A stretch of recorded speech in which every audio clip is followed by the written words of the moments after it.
Sammy Watkins? When was the last time you heard that name? Sammy Watkins. Hey now. Getting cold. Hey, it feels, I don't know. I woke up at 7 a.m. I say, hey, I'll go back to bed for 30 minutes. Next thing I know, it's noon. So I got to catch up on a bunch of sleep, which was awesome. Sun's out, getting colder. Nice day for walks. And I have a full show prepped. Let's get rid of this. Good to see some of you. I hope you're, hope most people are with their family, friends. We'll see you. Mommy is here. Vintage Vince 50. Frank. Oh, sorry. Rhonda, Frank, Collector Charles, Grail Hunter, Annoy, Recon Willie. At 5:30, Collector MD will call in. Well, I assume we'll go 20, 30 minutes, maybe longer if it goes that way. Griffey watch as always, voicemails. I have some wide receivers queued up, NFL wide receivers. We'll look at the Thanksgiving football games. I have a poll for you. Recently, the Fed started talking about how December 1st, quantitative easing is the term. It's all, a little above me, but I pay attention. But basically, in short term, it means they're going to start printing more money. And it's going to be, from what I understand, at least the people I follow, it won't be the same as 3 or 4 years ago where the money's falling into all the public's hand.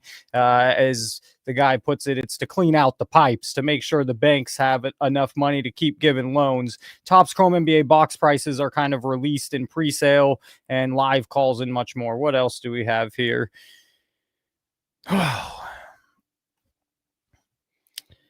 Give me a second to breathe. Oh, this is the poll I want to do, and I wish I had already had this up. Let's see how easy I can get this up here. What percentage of current? Let me try to throw this up. Just I know it's early, but give me 2 seconds here, and I'm going to create a poll.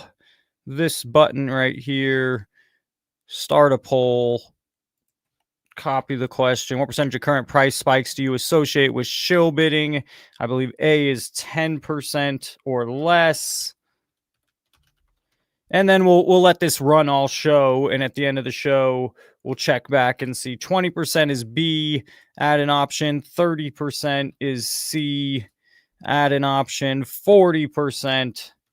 And then finally, it won't let me add another percentage. So we'll do 40% or more. It won't let me add another option.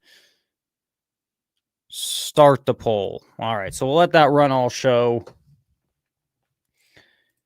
What else? What's your biggest gripe in the hobby? Most fun. We do have a voicemail segment tonight. We'll wait a bit and do those either before or after. I will see how the show flows. After Collector MD, call in with your take, leave a 30-second voicemail, come with the passion, bring a rant, bring a good take.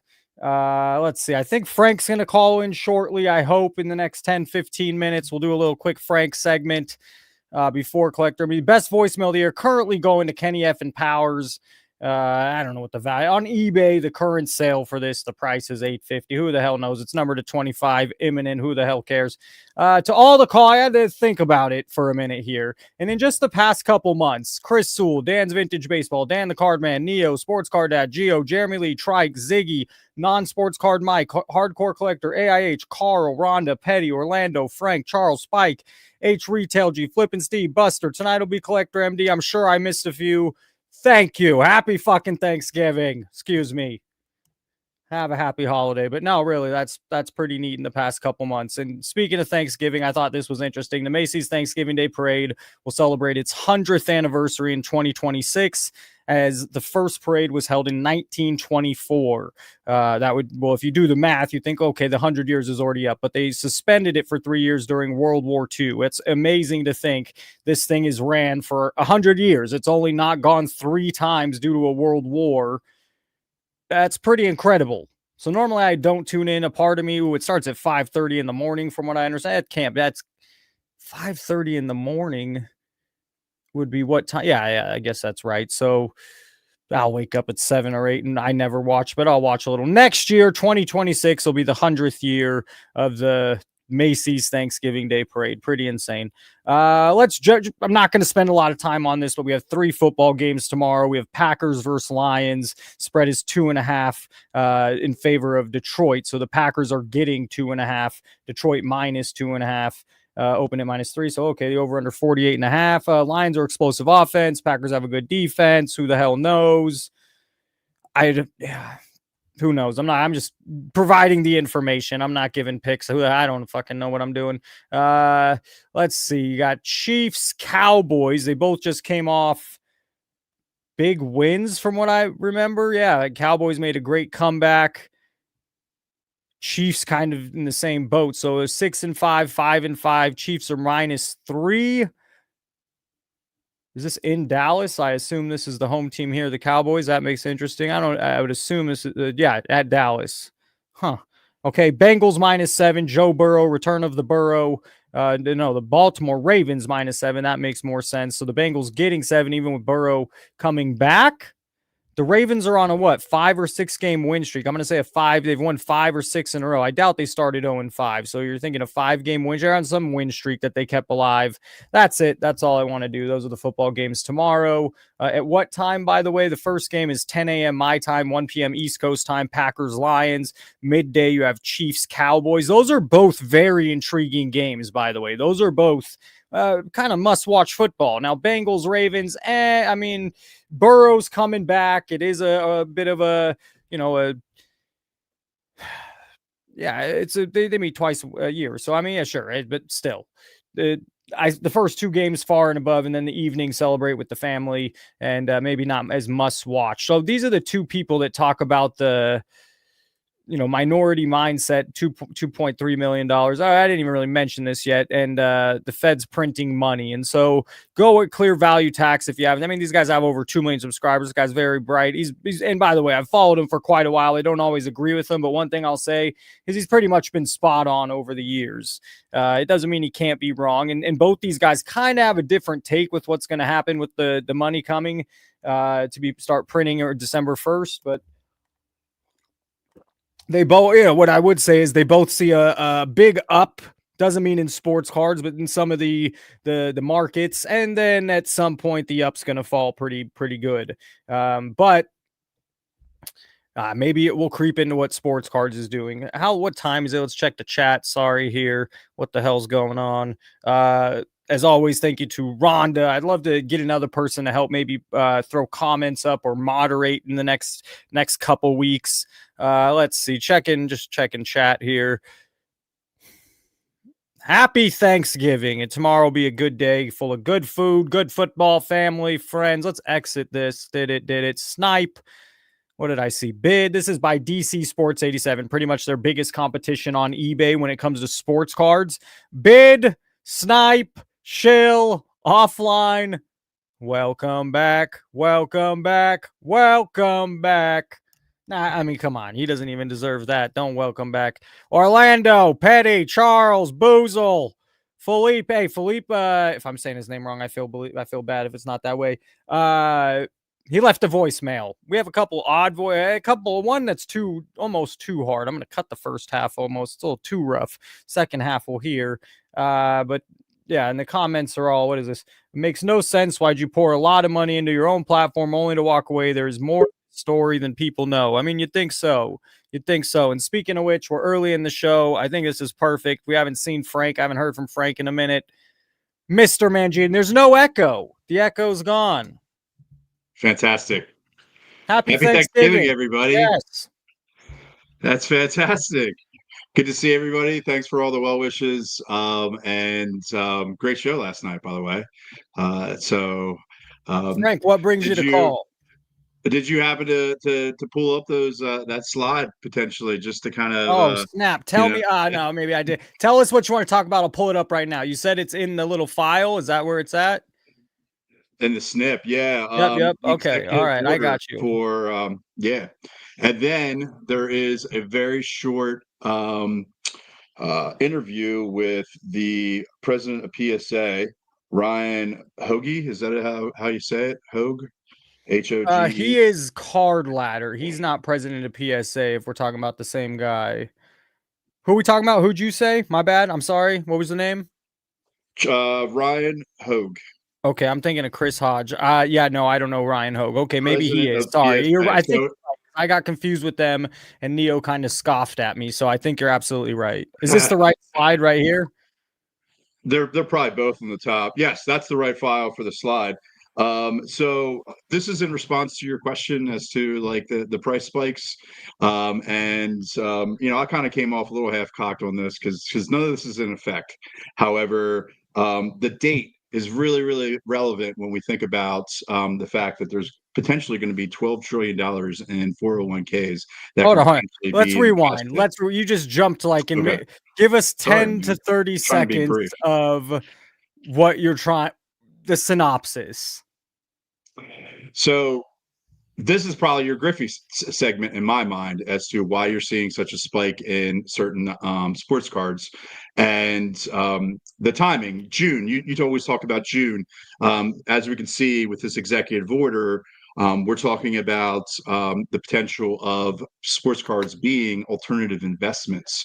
In addition to that, these alternative investments could potentially be incorporated into 401ks. Not yet. However, this executive order is starting the process of doing that. So I thought this was kind of constructive as it relates to the sports card hobby So and can I ask let potentially me ask money. you a question because I have a question. Let's say I'm a teacher. At what point is my pension company's gonna say, "Oh yeah, I think sports cards is a good one for our clients to have." Like I think it's a really funny conversation in boardrooms. So here's what I would say to that, because I did a good bit of research on this afternoon. I don't think your pension fund's really ever going to invest in sports cards. However, Well, how about I even your think hedge funds that I mean, it's still a there funny we go. conversation. That's what I'm starting to talk about. That's where to me the concern kind of comes. And then you and I, when we talked about this, you had brought up, hey, this has been going on for a while. In fact, the interview and that we'll pull up here in just a moment will address that.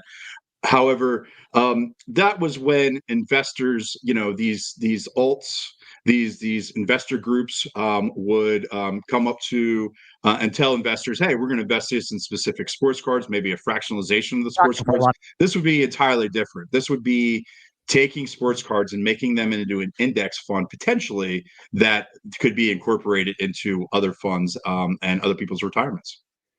It's just, don't you think convincing the boardroom to put some of their money there is a funny ask? I mean, that's a big pitch.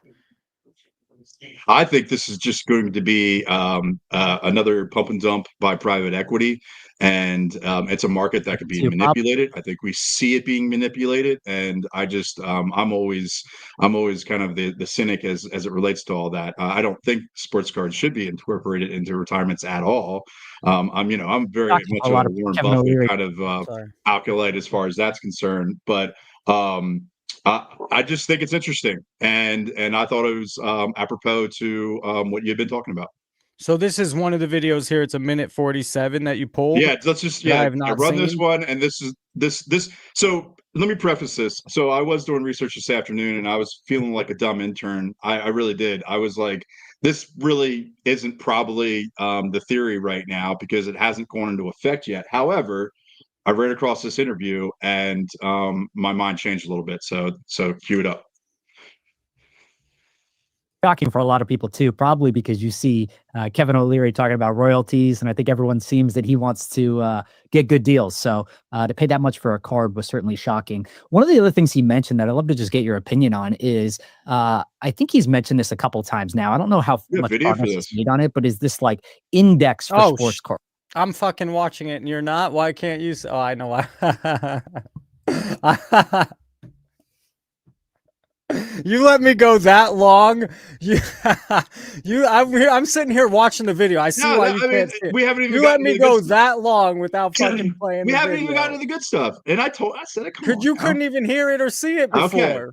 But we could see it. We could hear it. We could hear it. Oh, you could hear it. Oh, should I rewind or go back? Fuck, No, you could hear it. Okay. Just get to the part where we were. There we go. Perfect. I think he's mentioned this a couple times now. I don't know how much progress he's made on it, but is this like index for sports cards? Like basically creating this, taking all the sports cards that him and his partners own, putting it together and allowing that to trade. Charles says, "Hey, I'm rewinding. It's the minute and 40. I'm rewinding. So, okay, explain to me real quick, Frank. Who is this guy here? The president of Yahoo PSA? Finance, and that's Ryan Hogue, the president of PSA. Got it. Ryan Hogue, president of PSA, and this guy's just an interviewer.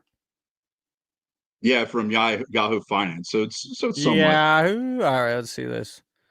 Shocking for a lot of people too, probably because you see Kevin O'Leary talking about royalties, and I think everyone seems that he wants to get good deals. So to pay that much for a card was certainly shocking. One of the other things he mentioned that I'd love to just get your opinion on is I think he's mentioned this a couple times now. I don't know how much progress he's made on it, but is this like index for sports cards? Like basically creating this, taking all the sports cards that him and his partners own, putting it together and allowing that to trade, whether that be in the public markets or some other vehicle they use. What is your just opinion on kind of that thought process of like actually taking an asset that is historically seen as sort of a hobby and now really giving it institutional value and allowing people to trade on it and potentially profit? Easy idea. Oh shit. Jesus Christ. Before he goes, I want to state my thing. The $13 million card sale is fishy, odd, red flags over and over. I said it from the moment, so fine, they're not going to address any of that, but let's see what he has to say, and I might have fucked it up a little, so. What is your just opinion on kind of that thought process of like actually taking an asset that is historically seen as sort of a hobby and now really giving it institutional value and allowing people to trade on it and potentially profit? Yeah, it's not a crazy idea. It feels like a natural evolution of where the industry has been going. You have ETFs of other types of asset classes, whether it's crypto, or it could be other alternatives. It could be commodity asset classes. And so is there a Funko Pop asset class? Do we have an ETF of Funko Pops or Beanie Babies? One Piece cards are going to be next. Investment. Ty Wilson lost his shirt on a previous video for Funko Pops. The industry has kind of dabbled with this a bit over the last 5-6 years. Part of what started back in maybe 2020, 21 that didn't really have legs was like fractional ownership of individual collectible items. That posed some problems where, who had the controlling interest in that individual collectible, and could it be liquidated or not? I think if you took a basket approach where basically you're deploying funds across a category, like, hey, we're going to buy, modern basketball cards, or we're going to invest in Pokemon cards, or whatever it happens to be, people wanting to get exposure to that asset class. I think that this makes a lot of sense as a pretty smart vehicle. I don't. I think that's not what people want. I think that's what they hope. That's what they want to push.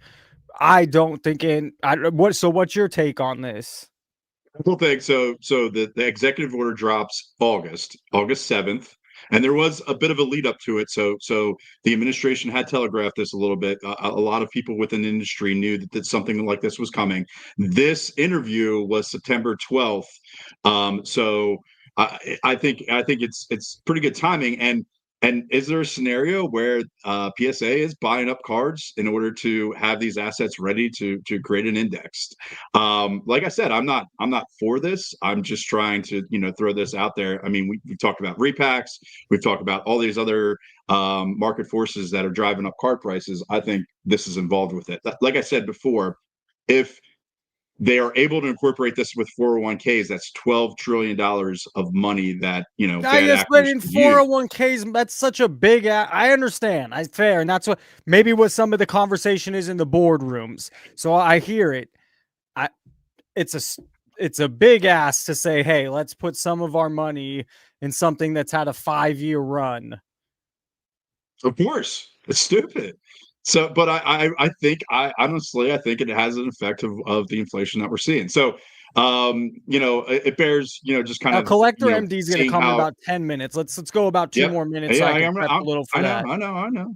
Oh, by the way, before So that, if you have any questions, I've never met Collector MD. I'm pretty ignorant to the whole thing. I kind of know. Of course, I'm going to ask. But if you have any questions for Collector MD, put them in the chat. I'll star it or we'll star it, and then we could ask the man himself. Anyways, Frank, go ahead. Sorry about it. So you were thinking the next big transitioning. thing is putting it in which they thought with Bitcoin, and I think it's more real with Bitcoin than but industry money, big corporate money could be coming in, financial institutions putting some of it in investments. But I just, crypto is supposed to be, or Bitcoin. I think they're buying up those Griffey cards, and I think they're buying up No, those no, they're not. Pikachus.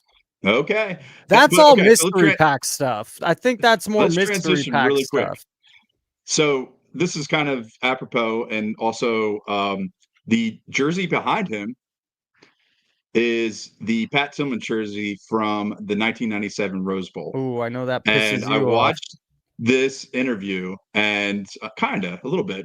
I don't know. I don't know this guy's background. So before I go to that point, Okay, but all I right. think it's time. It's time. So you and I are going to talk about this. I have some stuff together. I'm ready to. Okay, talk let some me just gentlemen say, in the on next show. month we'll do it in December. Yeah, Frank has been I know. It's putting timely. together.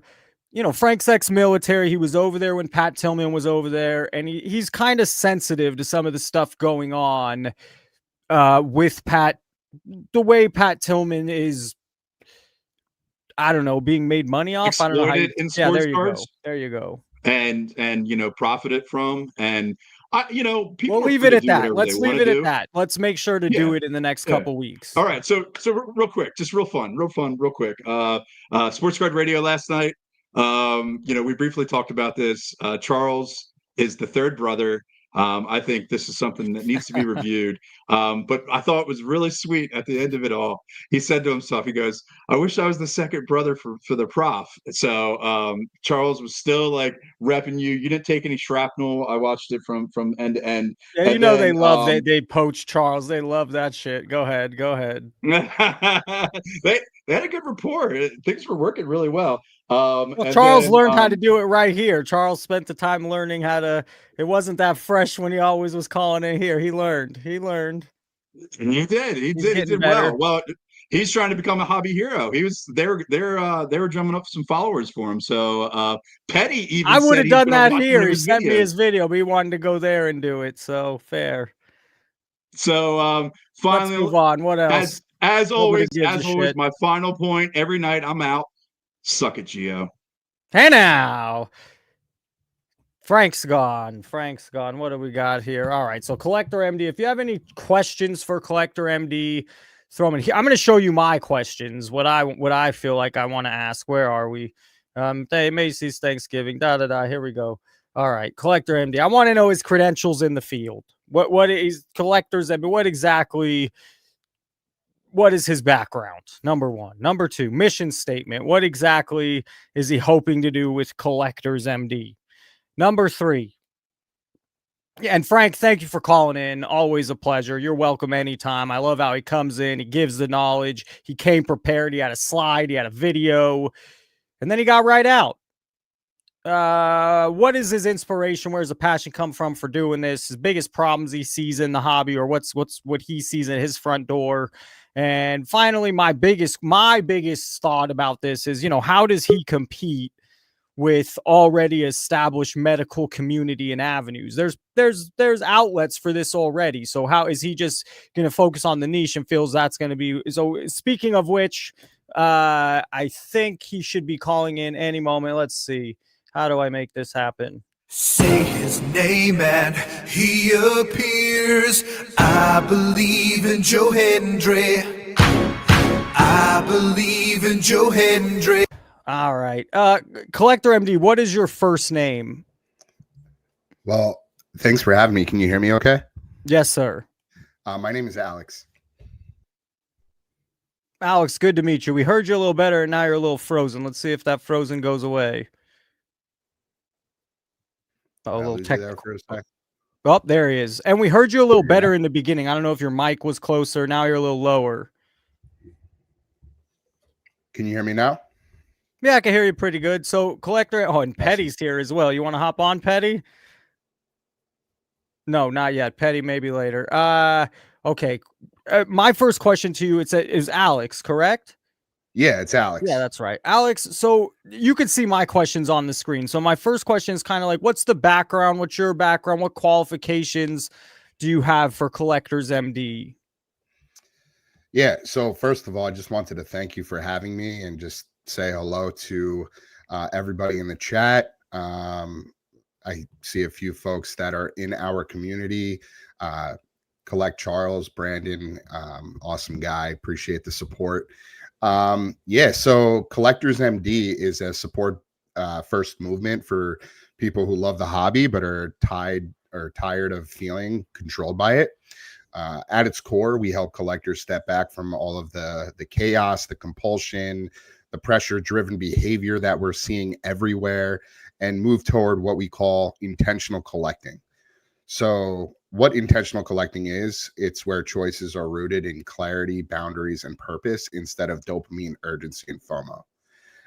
We recognize that collecting isn't inherently harmful, but the modern hobby has increasingly borrowed a lot of what we see within casinos and across sports books and the entire gambling world that sort of drive these hype cycles and predatory mechanics, right? That blur the line between passion and addiction. And so that's the space we exist. Just wanted to sort of set the table there, give everybody a high level overview of who we are. Right, that was my second question, your mission statement.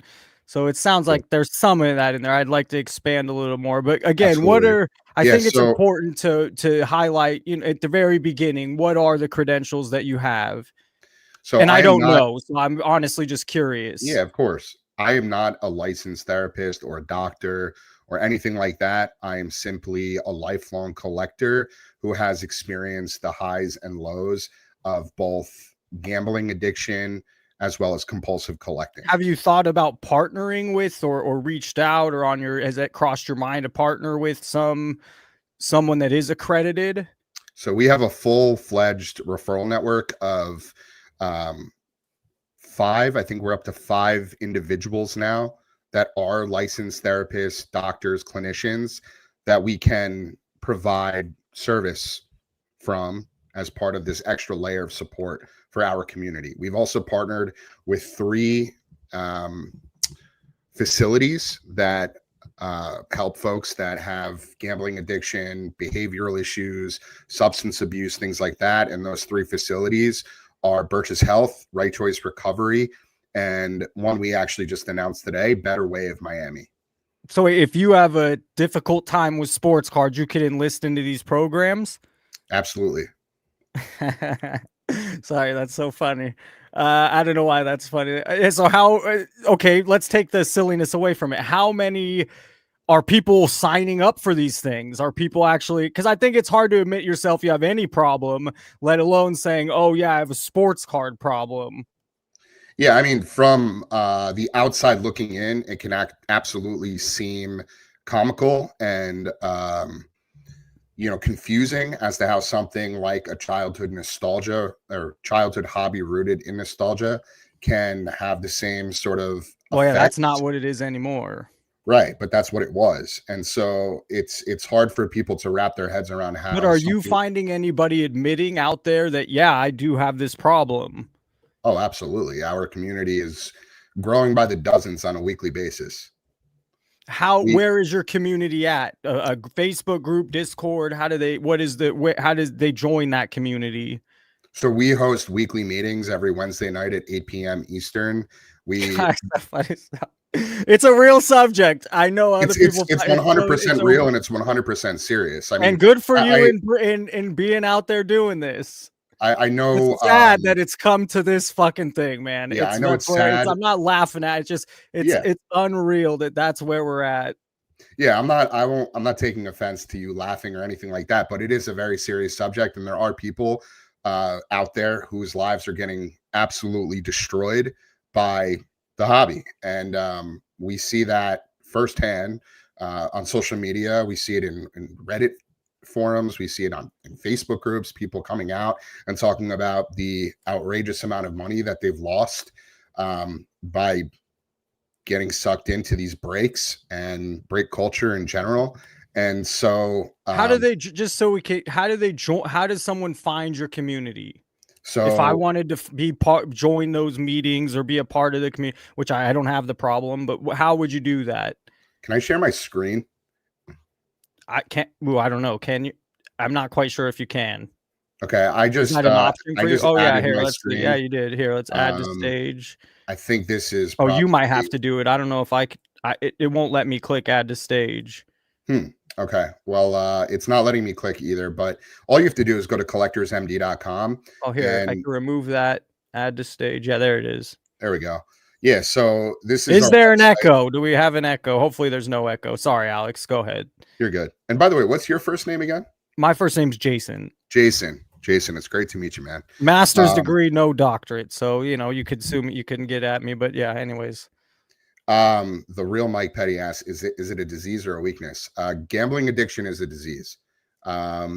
We absolutely see the parallels between gambling addiction and compulsive collecting, overspending, retail therapy. And by the way, Petty, do you want to hop on right now or no?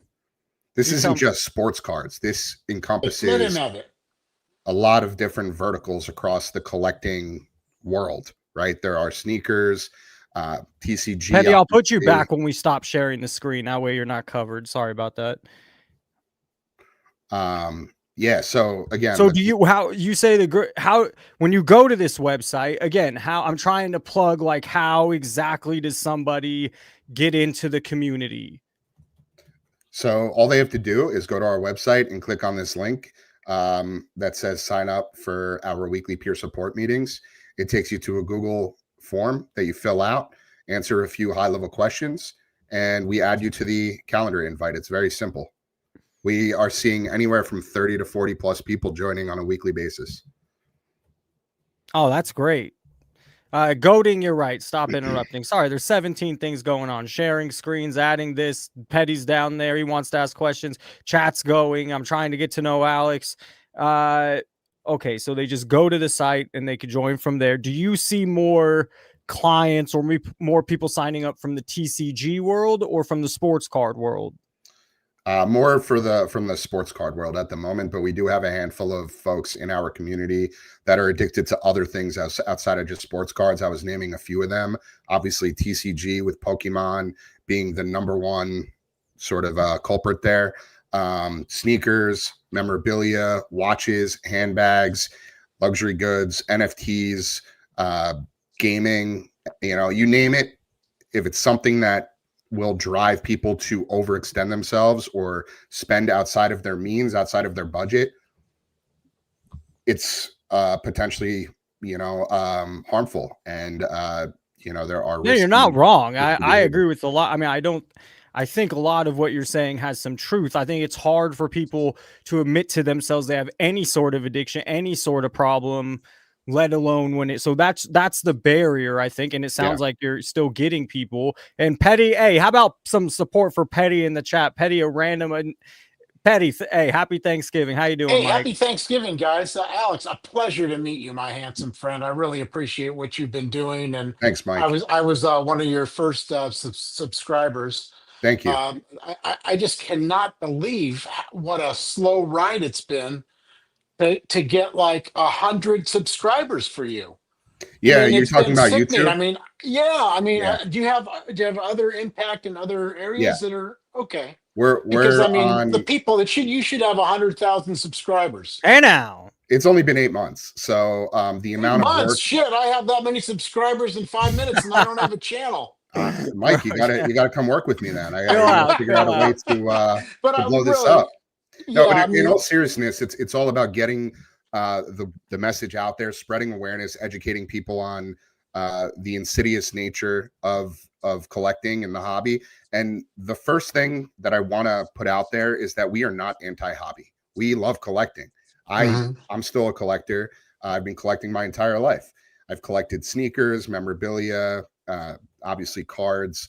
And so, this isn't about canceling sports cards, canceling break culture, any of that. We don't want to remove the fun. We just want people to know that they can continue to collect as long as they're doing so intentionally. And so when the I mean, it's a Wait, can I- start, but you know what? When you have an addiction like that, you pretty much have to stop it all. And especially when you're a young kid in your Buster. 20s to 30s, and you have a family, and there's just other things that are just so much more important, like paying your rent and buying groceries and things like that. That I think, I mean, you literally have to stop. And I think one of my professors in college, and a lot of people that know me know that I was in college for 10 years, so I've had quite a lot of schooling. But one of the main things I learned is the guy said, "Hey, stop doing what isn't working." And it's pretty simple. I mean, it's probably the best advice I ever got in life. So no matter what it is, for whether it's gambling or something in your life that's not going right or that's not working at that time, stop it. And I don't know that yeah. it's a disease So or a weakness. I mean, I don't know. Like, I think we all, in cards in general, I think we all have a little bit of an addictive personality. yeah, so the first thing I want to say to that is you're absolutely right, Mike. I mean, there's definitely more at play here. We're talking about oh, that's my boy. So Brandon All right, I is have a little beef is, with your boy. He knows. Charles, Oh, good to no. see you. one of our biggest supporters. But yeah, I mean, there's a lot of things at play, right? There's the psychological effect, the dopamine loops.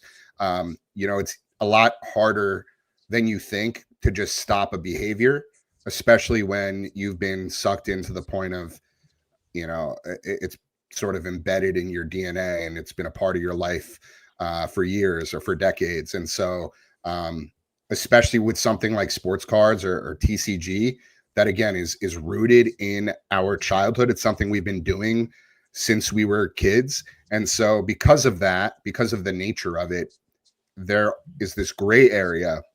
There are a lot of blurred lines. People don't realize the gambling mechanics that have been introduced.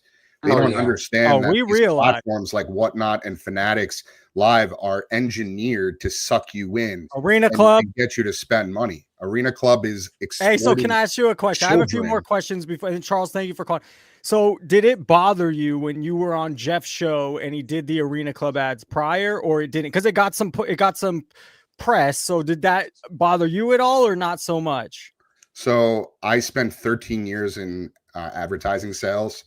So I understand the nuances as far as partnership agreements are concerned, advertising. I mean, this is an advertiser that pays Jeff and his company money on a monthly, quarterly basis. All right, And so it so didn't bother you. he's But committed. he stands for Well, nothing. And I let me hear you finish. just partnered. You just Let me partnered with him, didn't you? respectfully. Well, some let of me the finish chat my is thought. saying to I was move just on. So I asking want you. to You make just sure partnered with it's him. very long-winded. But go ahead. Yes. Yeah. So with something like that, of course, like Arena Club is doing what they're doing and they're a part of the problem. But at the end of the day, and this kind of goes hand in hand with any break group, card shop, platform that Collectors MD partners with, it's not about endorsing the behavior. It's about reaching people that are involved in said behavior. And so, for instance, if Arena Club is reaching hundreds of thousands of individuals and a percentage of those individuals have a gambling problem and need help, then we're now able to reach those people through these partnerships. So Okay. it's less so about aligning from like a mission standpoint, and more so about making sure that we're getting in front of these individuals that So actually it didn't need bother you. help You have a right heart. now. You don't really answer my questions. You didn't. It didn't bother you. It's a loaded question, Jason. I mean, I can't Well, it's say one that way it or the bothered me other. or It it either didn't bother bothered me. you or it didn't. It's not a It loaded question. it didn't bother me that Arena Club was a sponsor of the show. What bothered me was that people don't look at the entire picture. They look at everything from face value, and everybody and their mom wants to be a keyboard warrior and insert their opinion and comment and say this, that, the other about, well, Jeff is doing This is this gonna and be he's tough. got We this just- going We on. just hate the fucker. That's all. He's a fucking A idiot. previous question. You also, I'm having a tough time. I also asked like this, and maybe you did answer and I missed it. Is the majority of people you see coming in from TCG or from sports cards? Sports cards. Okay. All right. Thank you. I have Charles. Go ahead. Thanks for calling, Charles. What's up? I'll work with Alex. I'll vouch for him. We don't take any kind of endorsements lightly. And Mike Petty, I totally understand you being dogmatic about us partnering with market movers. No, I'm not. I actually think it's probably good. I think it's probably a good. In what partnership context do you because work get a lot of for- morons over there that can really use it. The In way what we context- see, And I'm a big supporter of this. Let's just get that No, straight. me too. I'm not I'm a trying. But supporter I'm of also you trying to get guys. straight answers. What? In what context? Me too. In what context do you work for the company or for Alex? I just help him out and contribute with our daily reflections and whatever he needs as far as That's nice of you. yeah, It really as is. contributions are concerned. You know, it's anything I can do to help the hobby out. I joined this because as I don't even know how much I've admitted of this. You might have figured it out. I had a real tough time with brakes, spending too much money. You don't say. Well, that's Yeah, how I mean, we getting met. trapped That's in how that- we met, Charles, and how That's we right. tried to talk you. And we're trying to you reached help. out, and I think it's awesome, dude. And Yeah, and I'm like, I okay. love you up to this point. You know, going from being Loves a him. snoozer and just being a nightmare and having to listen to you, to being just an awesome guy. I really appreciate you and really like You've come you. a long way And on you've the come show. a long way in 3 months. I heard you. That's all you've been in the hobby. So I think 5 it's months great. now total since the summer. 5. Yeah, I mean, so yeah, I that's mean, great. No, no, I didn't start we doing get these in- lives till about September. And So we're just anyway. busting your balls a lot too. You know, you're yeah, I know. He I mean, deserves you it. know, it's all in You- fun, but He here's still the thing. deserves It it. is. This It really wow, is. he still deserves it. So here's the thing. So here's what I saw when I first came into this hobby. Arena Club. Hey, chase a grail card. Get a really awesome card you've always wanted that's graded. You have Jeff Wilson going, hey, graded cards rule. This and that and the other. And then you have breakers saying, hey, you can buy into this much cheaper and not have to actually buy, you know, an actual, you know, box of cards and stuff like that. So it's really enticing. And I have an addictive personality. I was a gambler. I was in the big poker boom back in the mid 2000s. I won money. No, I lost money, you know, because that was the thing back then. You got on That's how online gambling poker and- goes. yeah. So the whole thing with Arena Club, that's what stands out to me. They have that algorithm, they have that method of doing things. And that's what really got me trapped into it a little bit. And plus the breakers that act like they want to be your friend and they're really just kind of sort of wanting your money, because you'll notice when you don't go into their breaks anymore, you don't hear from them. So it's like, What do you okay, hear from that's how it them when is. you are in their breaks? Right. They'll like send you emails or DMs or I mean, if you're fanatics, I guess, sure. But like if you're just a mom and pop shop, sometimes they're just like, oh, well, anyway, we'll move on to another. We call no, them, but I'm curious, like, what's the difference? So you're saying once you're not in their break. So if you're joining somebody's break, are they hitting you up with like, hey, buy this from us today? Or how what's or, hey, the how's it difference been? when you How's it going? They try to include you, and it's like a social circle, that kind of thing. It's sort of like they veiled, like, hey, you're in our club, you know, join us here and subscribe for $5. Not like, hey, yeah, hit the we do damn that. like button. Sorry. There's 100 people in here, 17 likes. It's free. It helps grow the channel. It helps spread this message of Alex and you know, Collector Charles helping out. We got Petty on. Hey, you know, Petty, he wants it to be. Hey, Petty, thanks for calling in. Charles, has the addiction gotten better? Oh yeah, I mean, like I'm not buying into breaks anymore. I think I bought into one like in the last month, and it was just for a box of cards, you know, Right. stuff like that. But you'll get into the trap of like watching these breakers or watching these people pull cards, and you're like, I'd go down to my shop and just buy a hobby box or buy a jumbo box. That's what Collectors Envy's for. I can text Alex and be like, hey man, so I got a problem. I want to start buying some more boxes, and he'll say, Good. here's the Our checklist. It's sponsor. crap. Alex, let me ask you a question. That's What great. I mean, run everything by Alex. Exactly. It's like, look, the checklist is crap, or you know, this or that, or the other. Yeah. Just buy your singles. If you want a Pico know, Armstrong, yeah. buy him. In all Or a seriousness, box every 3 months, or you know, No, let's let Alex. enjoy And I what do have a you question like. for you, Alex. Budget your money, that kind of stuff. You know, Yeah. save your, you know, that kind of thing. So Yeah, it's go ahead, Jason. No, oh, my question for you, and I don't know if you had something to say, but where do you, is it mainly in breaks? Is it mystery packs, just buying too many singles? What's the biggest problem that you see on your front door or that comes to you? Yeah, it's people joining breaks. It's people buying personals and chasing the next big hit. It's just that constant dopamine cycle. There's just so much oversaturation now with product. And Amen. it's being forced down our throats 24/7 Yes. by the Now we're talking. manufacturers, platforms, and breakers. And so because of that, there's this sort of inherent reaction from the hobby where they're just driving this relentless sense of FOMO. There's so much urgency. Absolutely. A new product comes out, every breaker on the planet is shouting from the mountaintops that you got to join this break or you're missing out.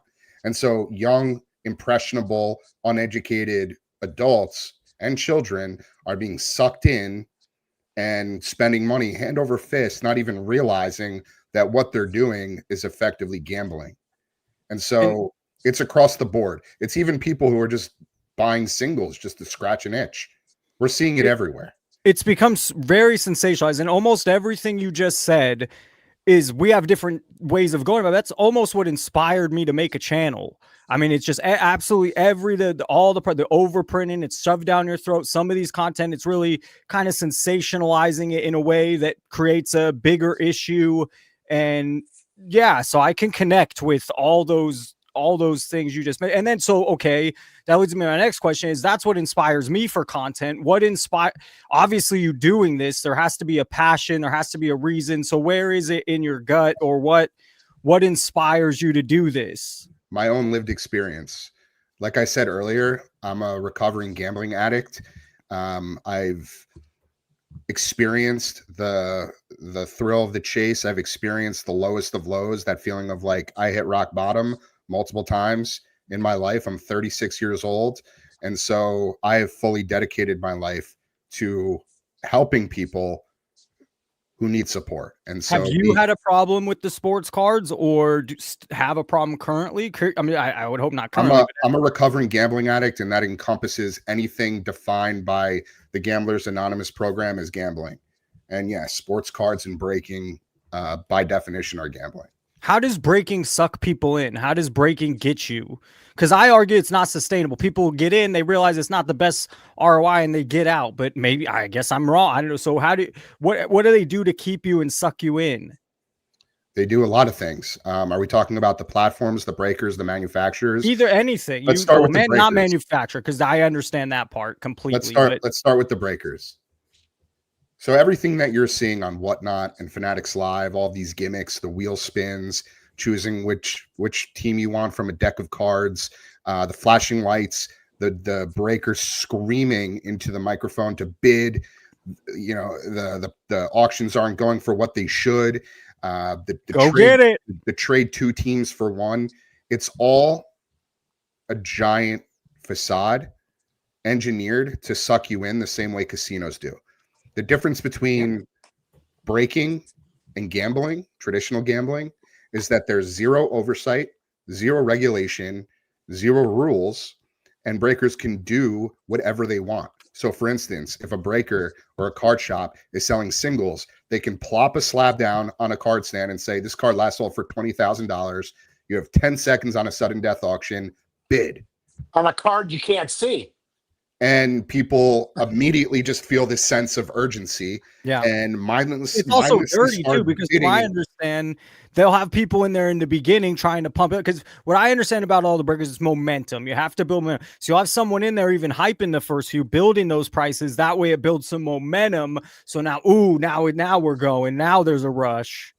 If you don't believe that this is a real issue, and I'm not saying that you guys don't, I'm just saying for anybody listening, if you don't believe that this is a real issue, I highly encourage you to sign up for one of our meetings, sit in and listen to the real stories from real people in the hobby and what's going on. I'm glad you have them. Are those recorded? Great. No. Out of the safety and privacy of our community, our weekly peer support meetings are not recorded. We have if I were to join, could I use some of those as anonymous and complete, just some of the stories that I hear from there? Yeah, I think it's important to get them out. From it, whatever you want. I would just encourage you to be respectful. Well, would you be okay with me sharing some of what I heard, but not? You could share whatever you'd like as long as you're not, calling Yes, anybody sir. out or Mhm, naming mhm. anybody by name. There is a waiver that you have to sign before joining the meetings that sort of highlights all of those I details. would be But very interested to be on a fly in a wall on one of those meetings. yeah, I mean, we've had people join from the hobby who, whether it be somebody whose podcast I was on or vice versa, people who are just genuinely intrigued or interested in like learning what's going on behind the scenes, the people that are really struggling, and you'd be floored at some of these stories. Truly, there are people, and I'll tell you a story right now. There are people Yeah. who have nearly lost their lives. There are people who have had to sell their homes, their cars, Yep. um, In what way nearly lost their lose lives? custody of their children. Oh, all sorts of things. I mean, we're talking about people that end up suicidal because of what they're going through. Mhm, mhm. I mean, this is no joke. Totally. Charles. I don't know. So Brandon It's fine. goes by Brandon's Brandon, my but he's Charles on here. So I go by Collector Charles on YouTube and everything. What a I snake. go by Brandon outside of my life. It's fine. yeah. But So Charles gets it. yeah, I mean, they're all walks of life. And you're talking about people losing possibly their wife or their husband or, Oh, losing and their it's house. men and Well, women. By the way. why do It's you not think just I speak not out just men. about this bullshit?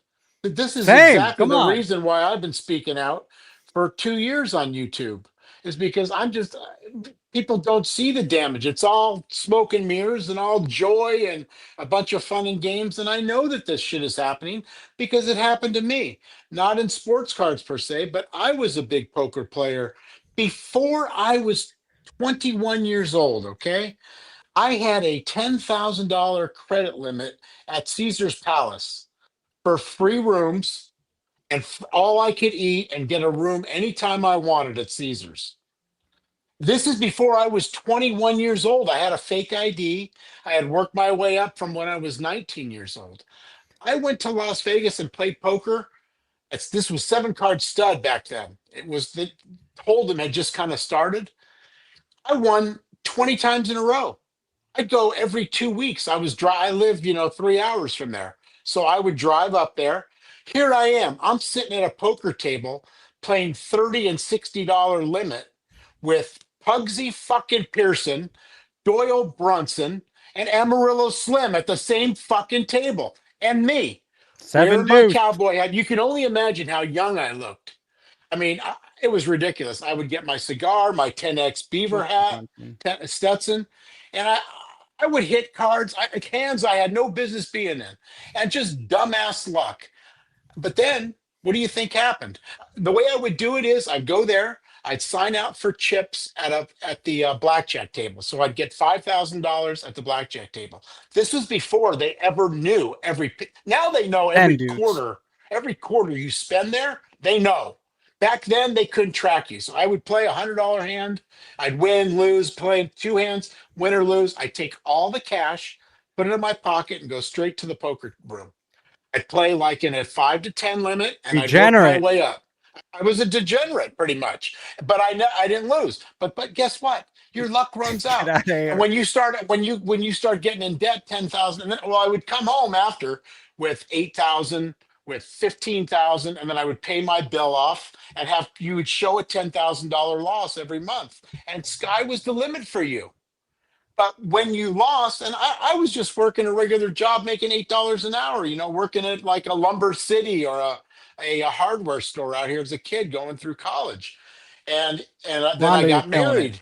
And yeah, it definitely made an impact on my life. And it's all but also I had to learn to quit completely. And I was also Not collecting easy. sports cards. And I quit sports cards and I quit everything at once to try Uh, to get out of debt. It took me 5 years to get out of debt for $10,000 back then. It's I hard. mean, and that was back then. Now these guys are just spending money hand over fist. So I mean, this is why I speak out about it, because I feel that I had a problem back then, but then I never bet football, or they didn't have all these apps. It wasn't so easy. I had a friend that was spending 20, he would bet $25 a game in football. But you got 14, 15 games every week.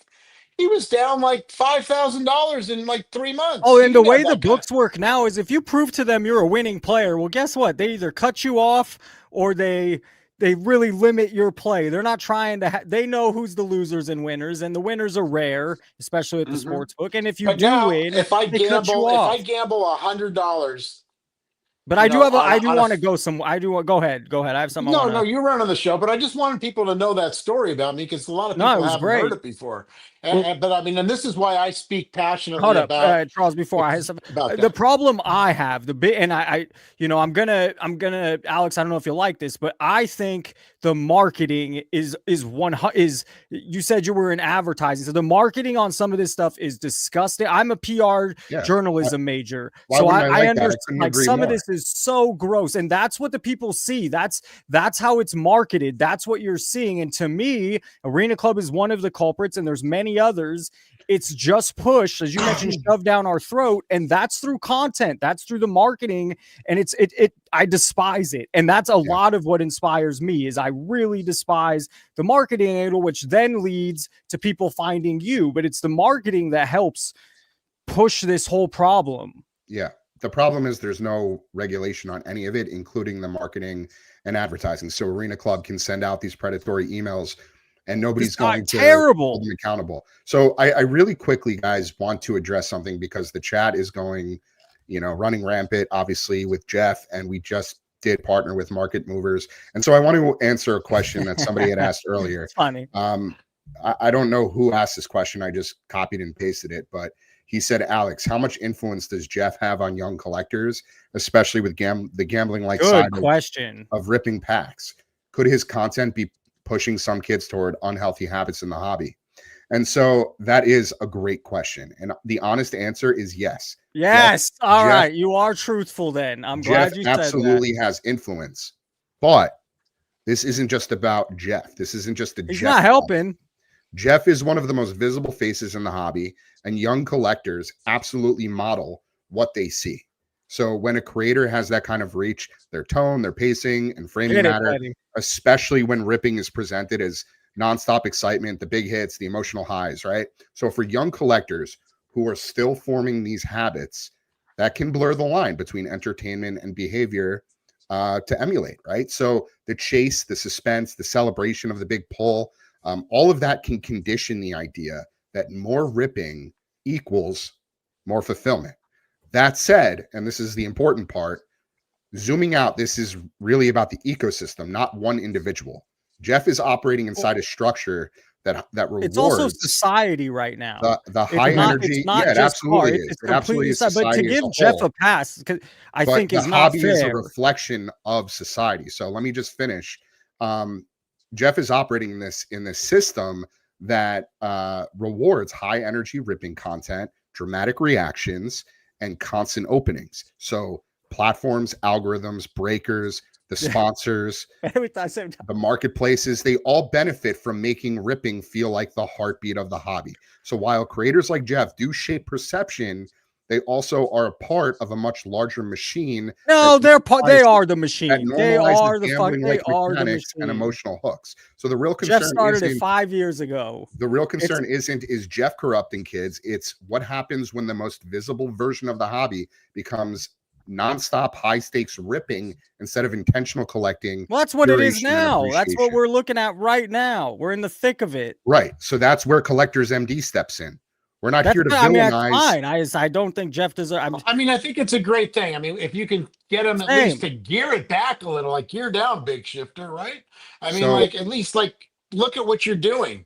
Make a plan. So does that provide extra money for you to operate the business? I mean, hopefully there's a reason you did partner with them in order to spread this bigger.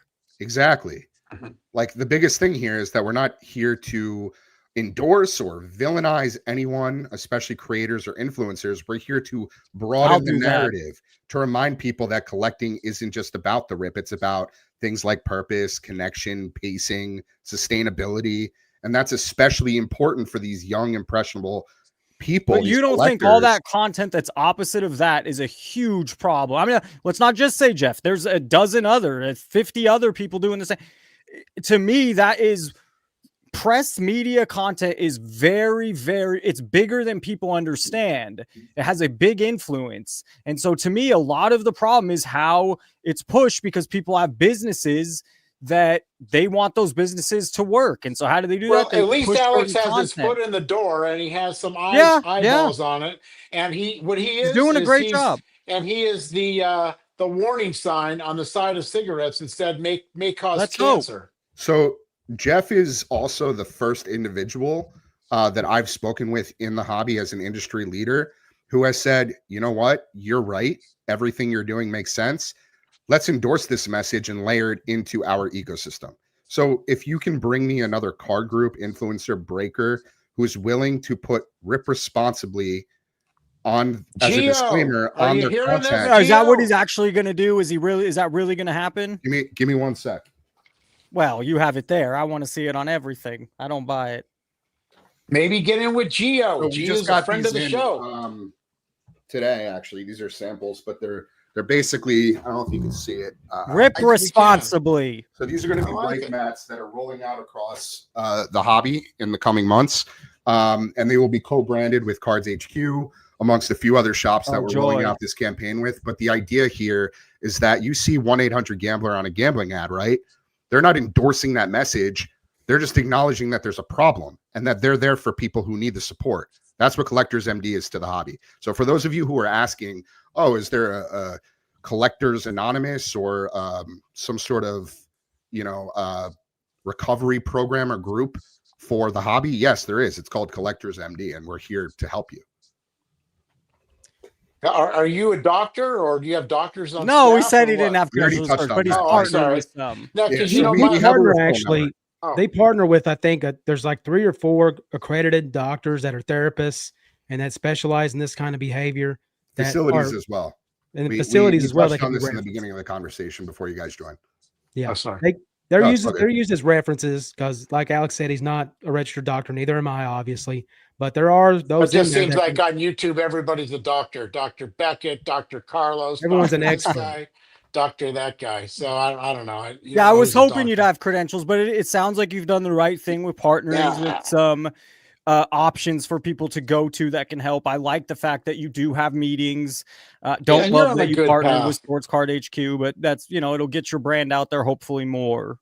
Well, the hobby really needs you. And, so I think that, like me, I'm always cynical before I buy into anything. But I mean, the So, hobby has or really your needed boy this. Orlando, Mhm. he's partnering with the car drug dealers. It's kind of Well, it's a dirty business. it's he's There not he wrong, is. but it helps Gio, promote why his don't you bit. It get helps together with promote the Alex message. here? Maybe. Gambler endorsed DraftKings and FanDuel and the behavior that goes on Well, behind You the think I scenes. like that though? I mean, you think I agree Everybody with is that? doing that. Everybody from the Not Dodger, everybody, some. well, you go to like watch Dodger content, and you've got like Oh, 5 I or know. 6 Yeah. different, Yeah. people that are doing that, and everybody's sponsored by Arena Club. I got to listen to all their bullshit and FanDuel and the other and DraftKings, and then I mean you've got the At what NBA, point you've does got that the become MLB. illegal? Well, It I came mean, look illegal with what's going cigarettes, on with alcohol. gambling and the sports clubs right now. It's So there just are fucking there insane. class action lawsuits that exist at the moment against the hobby. We don't have anything to do with those things. That's out of our jurisdiction. But there are folks that if you wanted to, you could go to your local legislator and file a complaint about what Mike's talking about. Alex, do you think it could ever come? Because it took a long time with cigarette companies, alcohol companies, but there's no, excuse me, we used to see those advertisements all the time now. Now we don't. Gambling legally is somewhat new. I mean, 6, 7, 8 years. So could we become to a point at some point where, and I know sports cards is not technically gambling, but let's just talk gambling ads where maybe it gets banned. Maybe they say, hey, this isn't good for society. We'll keep the legal gambling, but you can no longer have all these gambling billboards, ads on everything. I've been talking to any and everybody in this space for the last 8 months about this. Yes, those sort of things are absolutely at play. And the hobby, I could see that happening. is in danger of major changes, major adjustments from an outside governing body, whether that be a gaming commission or an SEC like. What do you know? What do you know? But we could change that. We can prevent that if we all collectively, proactively make this hobby a safer and more sustainable place. But in order to do that, people have to get on board. Enough with like, you know, the trolling and the keyboard warriors who just want their name to be flashed on a live stream. We need Oh, people. that's all I want. That's Someone all I'm else had looking a for is question my I name wanted to on the get screen. to. You And know, Gio, and how's I just want to Gio say in our one more chat thing real and in quick, live guys. at the same I time? apologize if I'm coming across as defensive or You've abrasive. come No, across you're not. great, not I'm informative, just nothing. extremely We passionate like to have a about little this. fun. You're more serious. That's And, all. and It's we're not all even a and matter we're of all being serious. fans. It's just a We're matter all of fans. I'm very passionate Absolutely. about I this, and wouldn't I have want you to help on if as I many didn't people as I appreciate what possibly you were doing. Yeah. Like I said, I wouldn't be one of your first subscribers, but also too, like I go on your live streams, I put in chat in there. I mean, I doing during my Here's work day or whatever. I Yeah, never I've seen hear you in there, anything. Mike. I appreciate that. Nobody here's the comments question. or Isn't the entire modern hobby design sorry, Rhonda, hold on. Isn't the entire modern hobby designed to hey now, come on.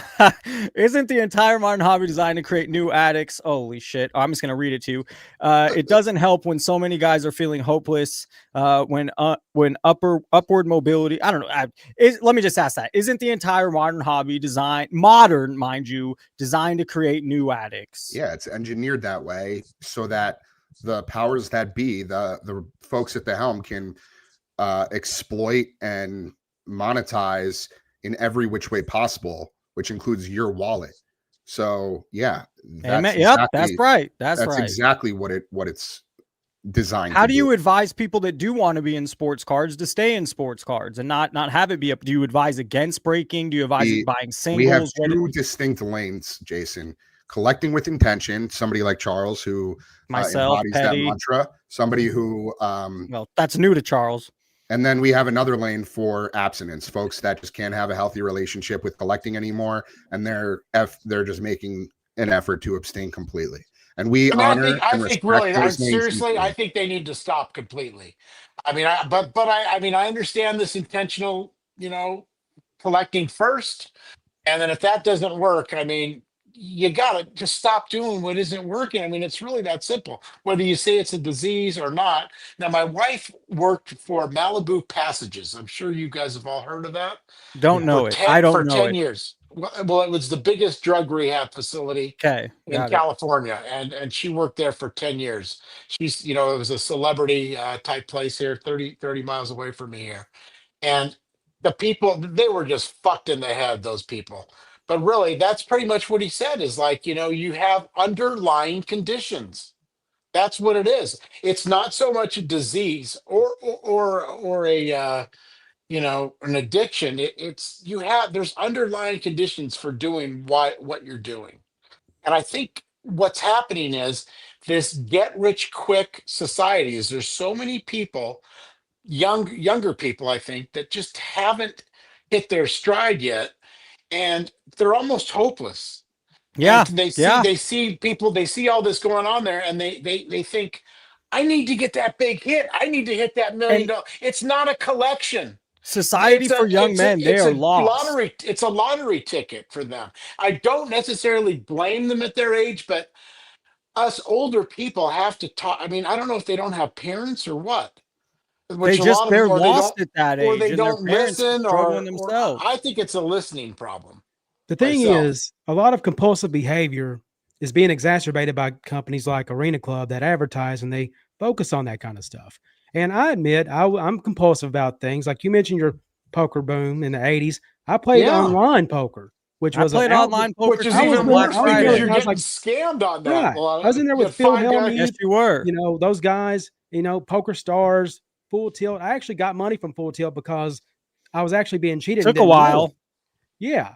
So I get that. I get that whole perspective too. So that's why I lean on Collectors MD and the message I get across.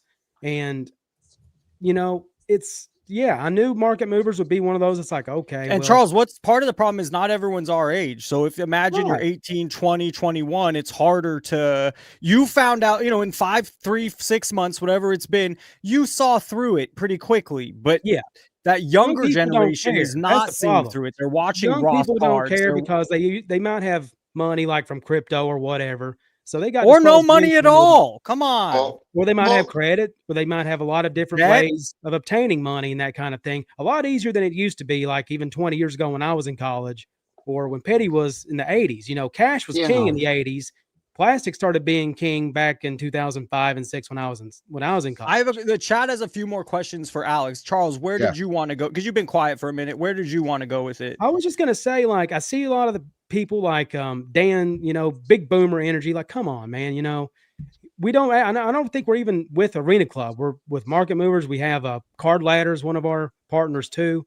So it's not just singling them out. We're trying to work with any of the people that a lot of folks use Card Ladder to comp their prices out. Why not help? Like, hey, so if you're collecting, You're with trying. intent, It's also who knows what the right way to do. Here, just a couple questions they had for. Where's another one? Let's see. Alex, do you think sports card companies should put Rhonda. She's the best. Let's see. Let me see. I have it. I could read it if you want. Do you think sports card companies should be put gambling style warning labels on their packs? Should breakers have gambling warnings on their live breaks? Yeah, so this is a really important question, and I think the answer lives in the gray area. So do sports cards equal gambling in the legal sense? No. Do modern ripping and live breaking function like gambling, like do so psychologically? Yes. So when you look at what's happening on Whatnot and Fanatics Live and social media, breaker live streams, the countdown timers, the bid, the sudden death spins, the mystery boxes, Tell them, Dan. It's hard to ignore the similarity to these casino mechanics, right? And so, well, because it is. Yeah, because it is. So yes, the gambling style warning labels need to be somewhere.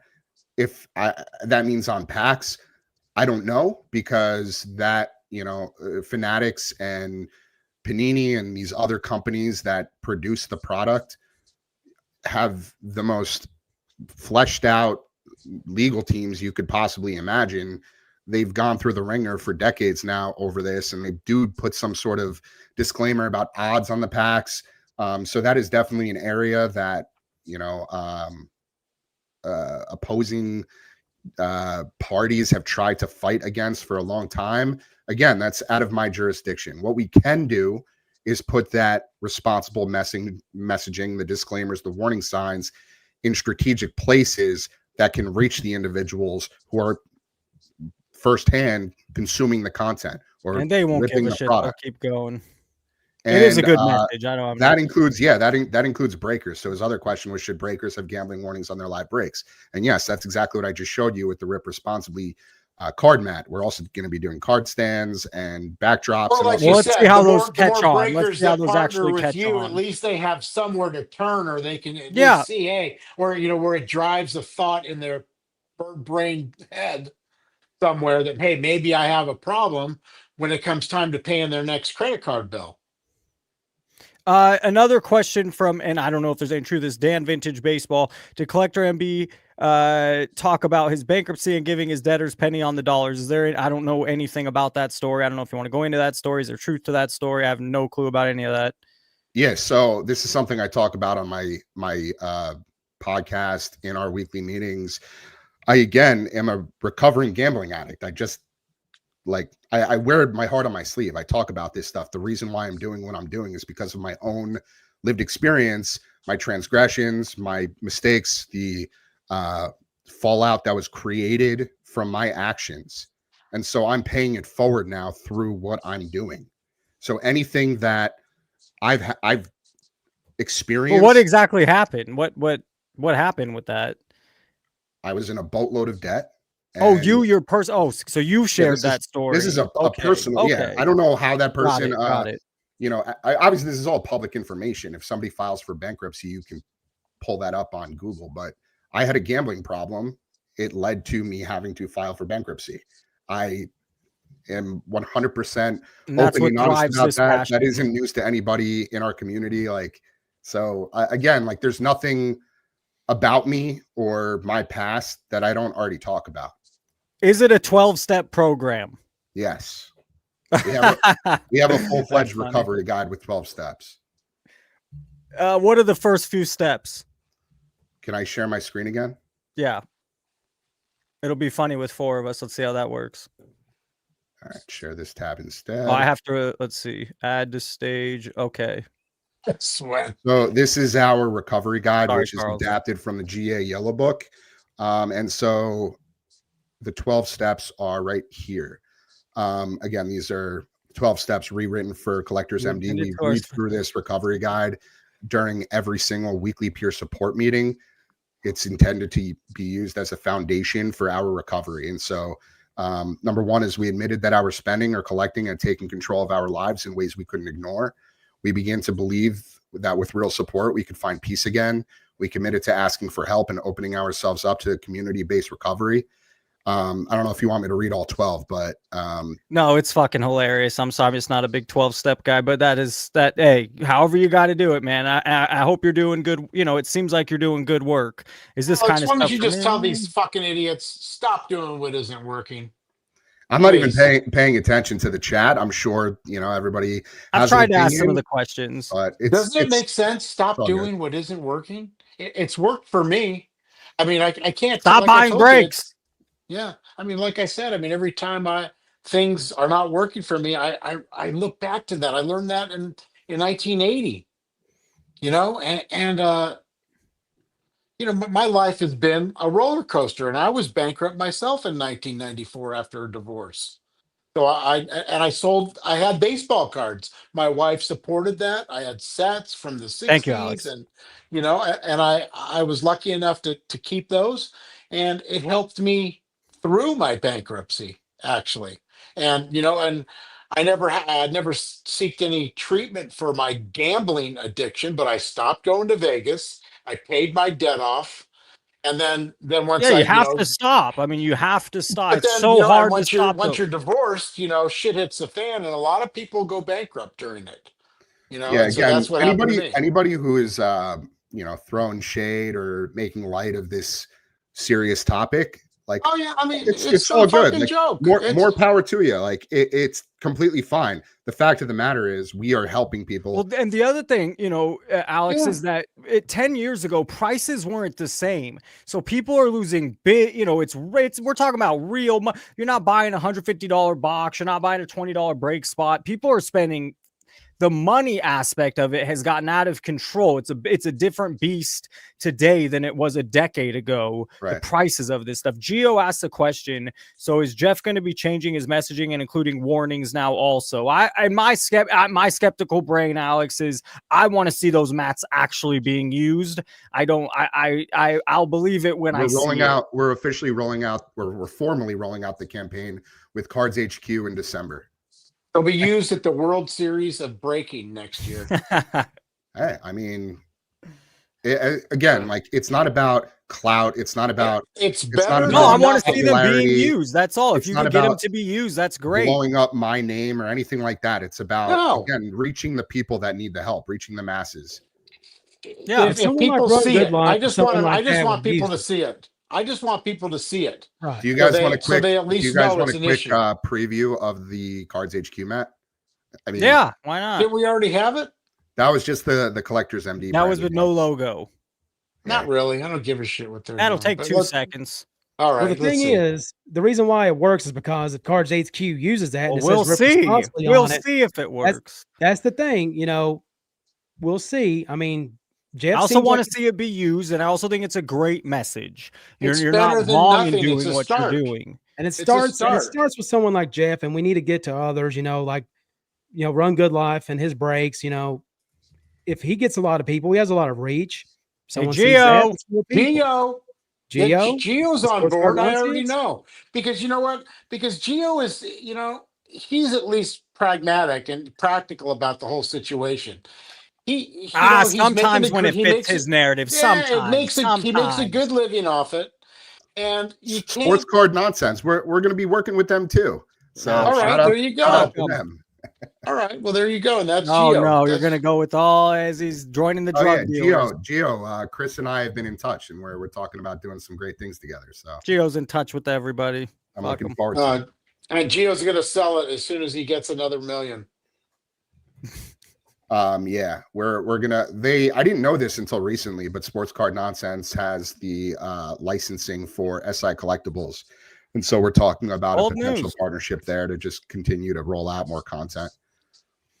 It's the right it's a better message than what they're pushing out now. So that's good. That's good. That's good. The Is more there anything breakers you get on want to, board you've with been you. going, we've been almost an hour here. I could Alex, stay on as long as you want, Jason. I My mean, what's wife- the next? So you tell me, my last question here is, how do you compete with already established medical community avenues? I mean, there's your competition, and I know you're focused on just cards, but there's Gamblers Anonymous. There's other things, there's psychiatrists, there's therapists. We exist in a completely white space. There's nobody else doing what Collectors MD is doing to support this gray area of compulsive collecting and overspending. And again, it's bigger than just cards. Yeah, we do have you get people that's in our right. So group. what do you get outside of cards? What do you So boo boo? Charles knows. We have people that are addicted to art.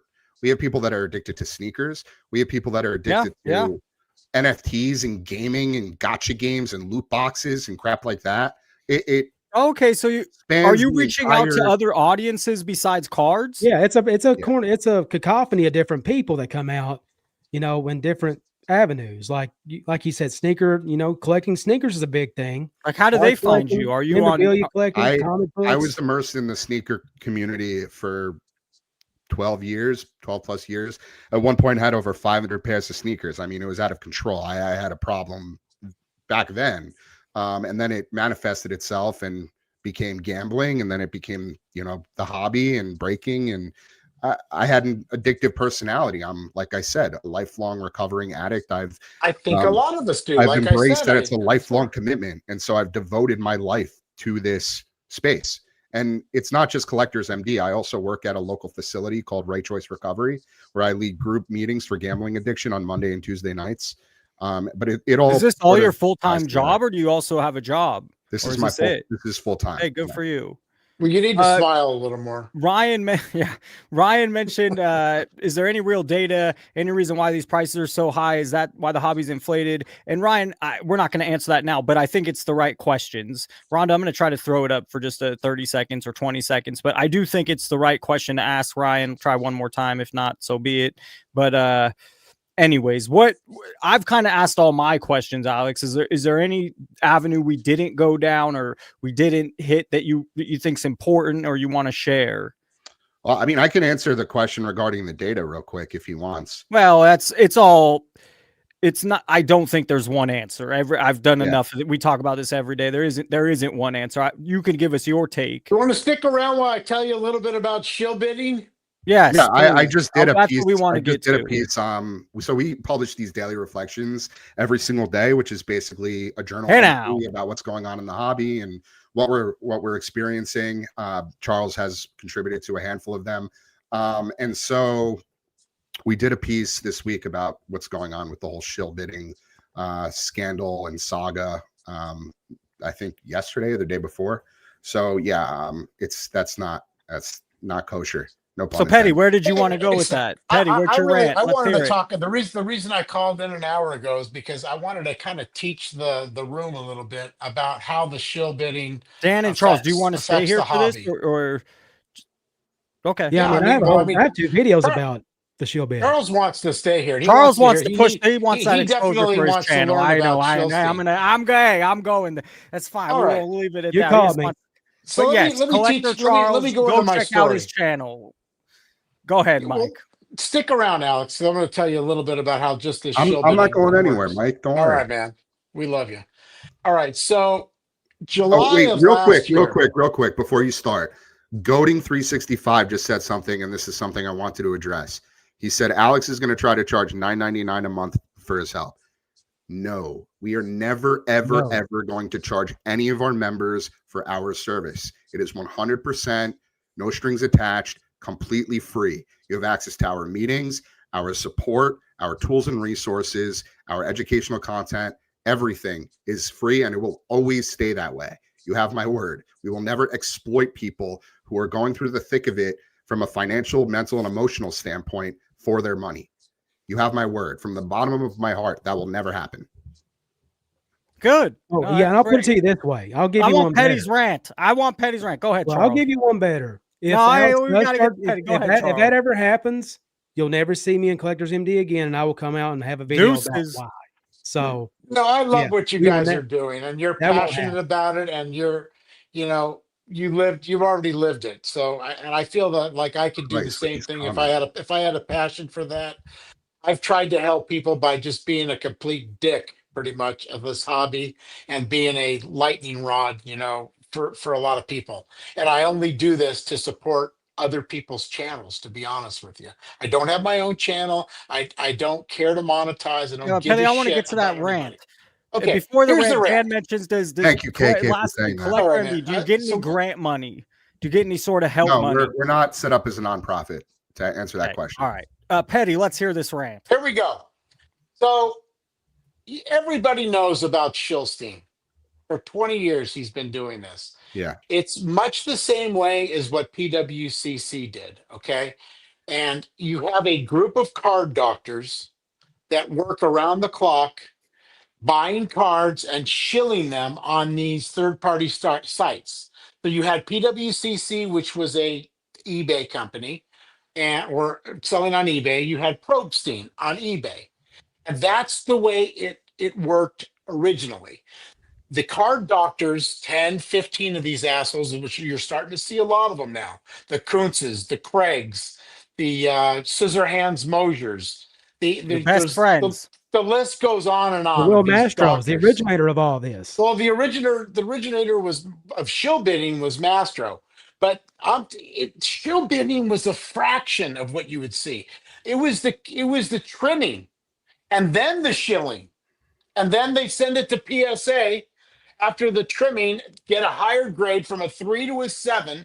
They'd increase a $50 card to a $3,000 card. And that was just commonplace for these guys. And Shilstein was in on this. Okay.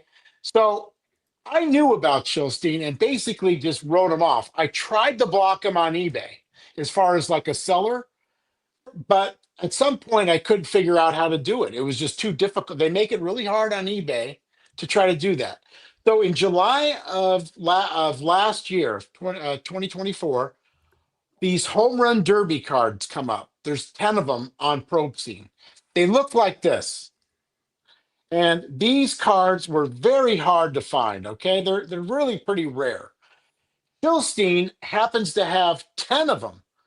Mays, the Mantle, uh, all the Hall of Famers, the cards I wanted. Everybody's at the National. I think I'm going to win these cards. I go in there, and I know, Charles, you don't really understand the way these snipe bids work, but there's programs like Gixon and another one I use. Yeah, It Probstein actually escapes me. said this on Sports Card Dad interview that he used a software to snipe bids and Well, stuff. And I thought, he shouldn't be using it. That is for collectors like us to use. All right. Right. So we use those to put the last 10-second bid in. You put your highest bid, 10 seconds. That's why it goes up from 1,000 to 3,000 at the end, or whatever happens. You have 5 guys that are, bidding.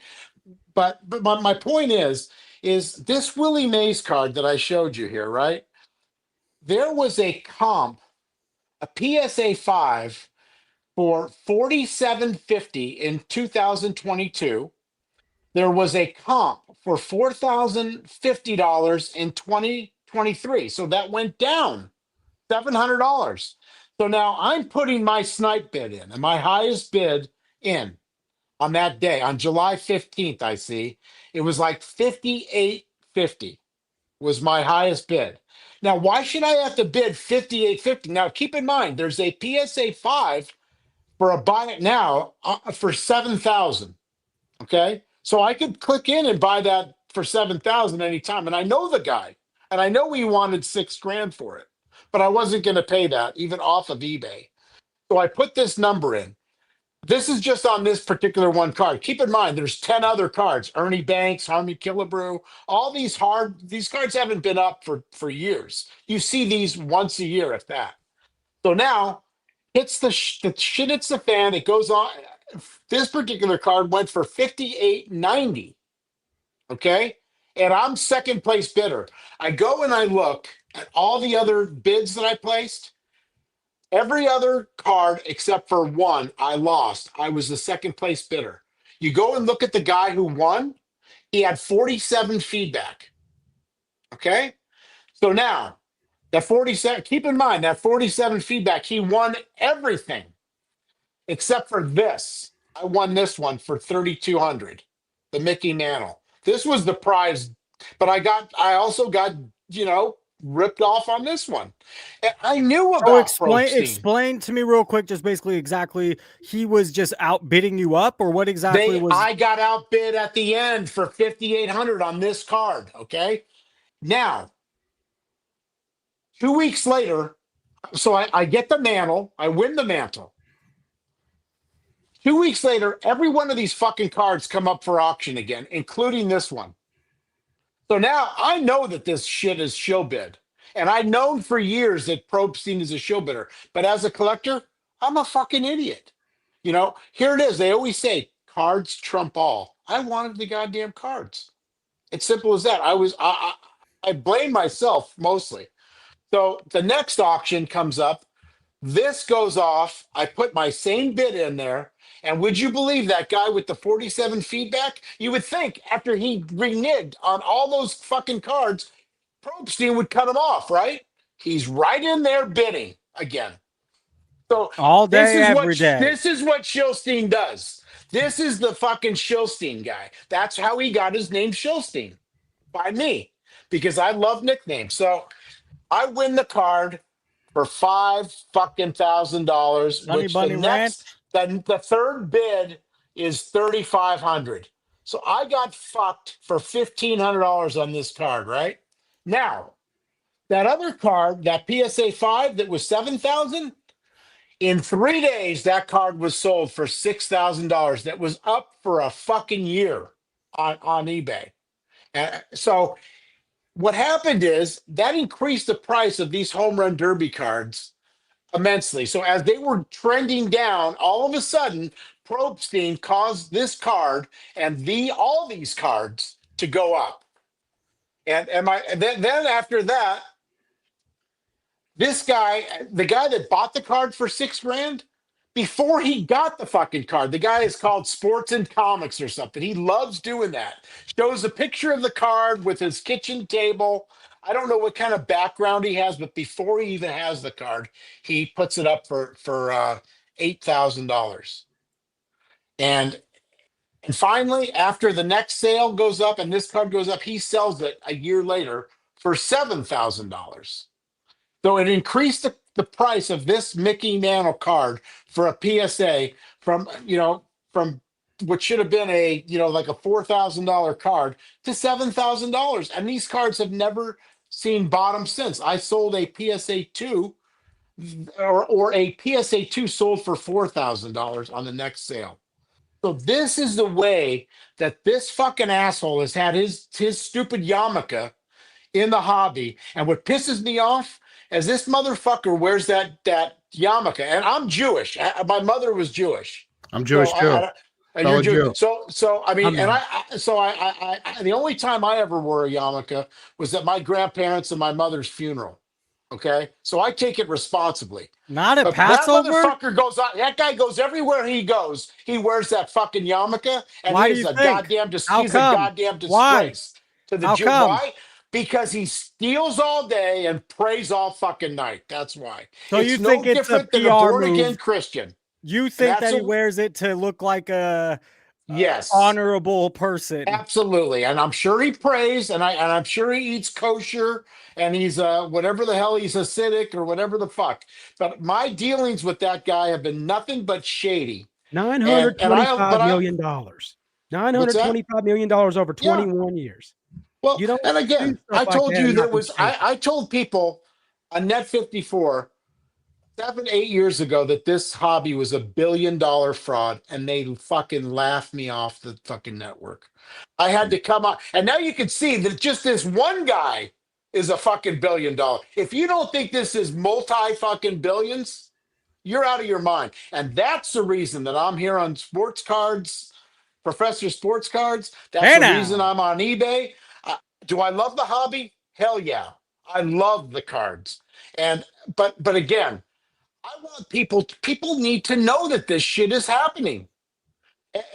And you got kids like this Pokemon guy that came out. He's got 50, he did 500 grand worth of business with Shilstein last year.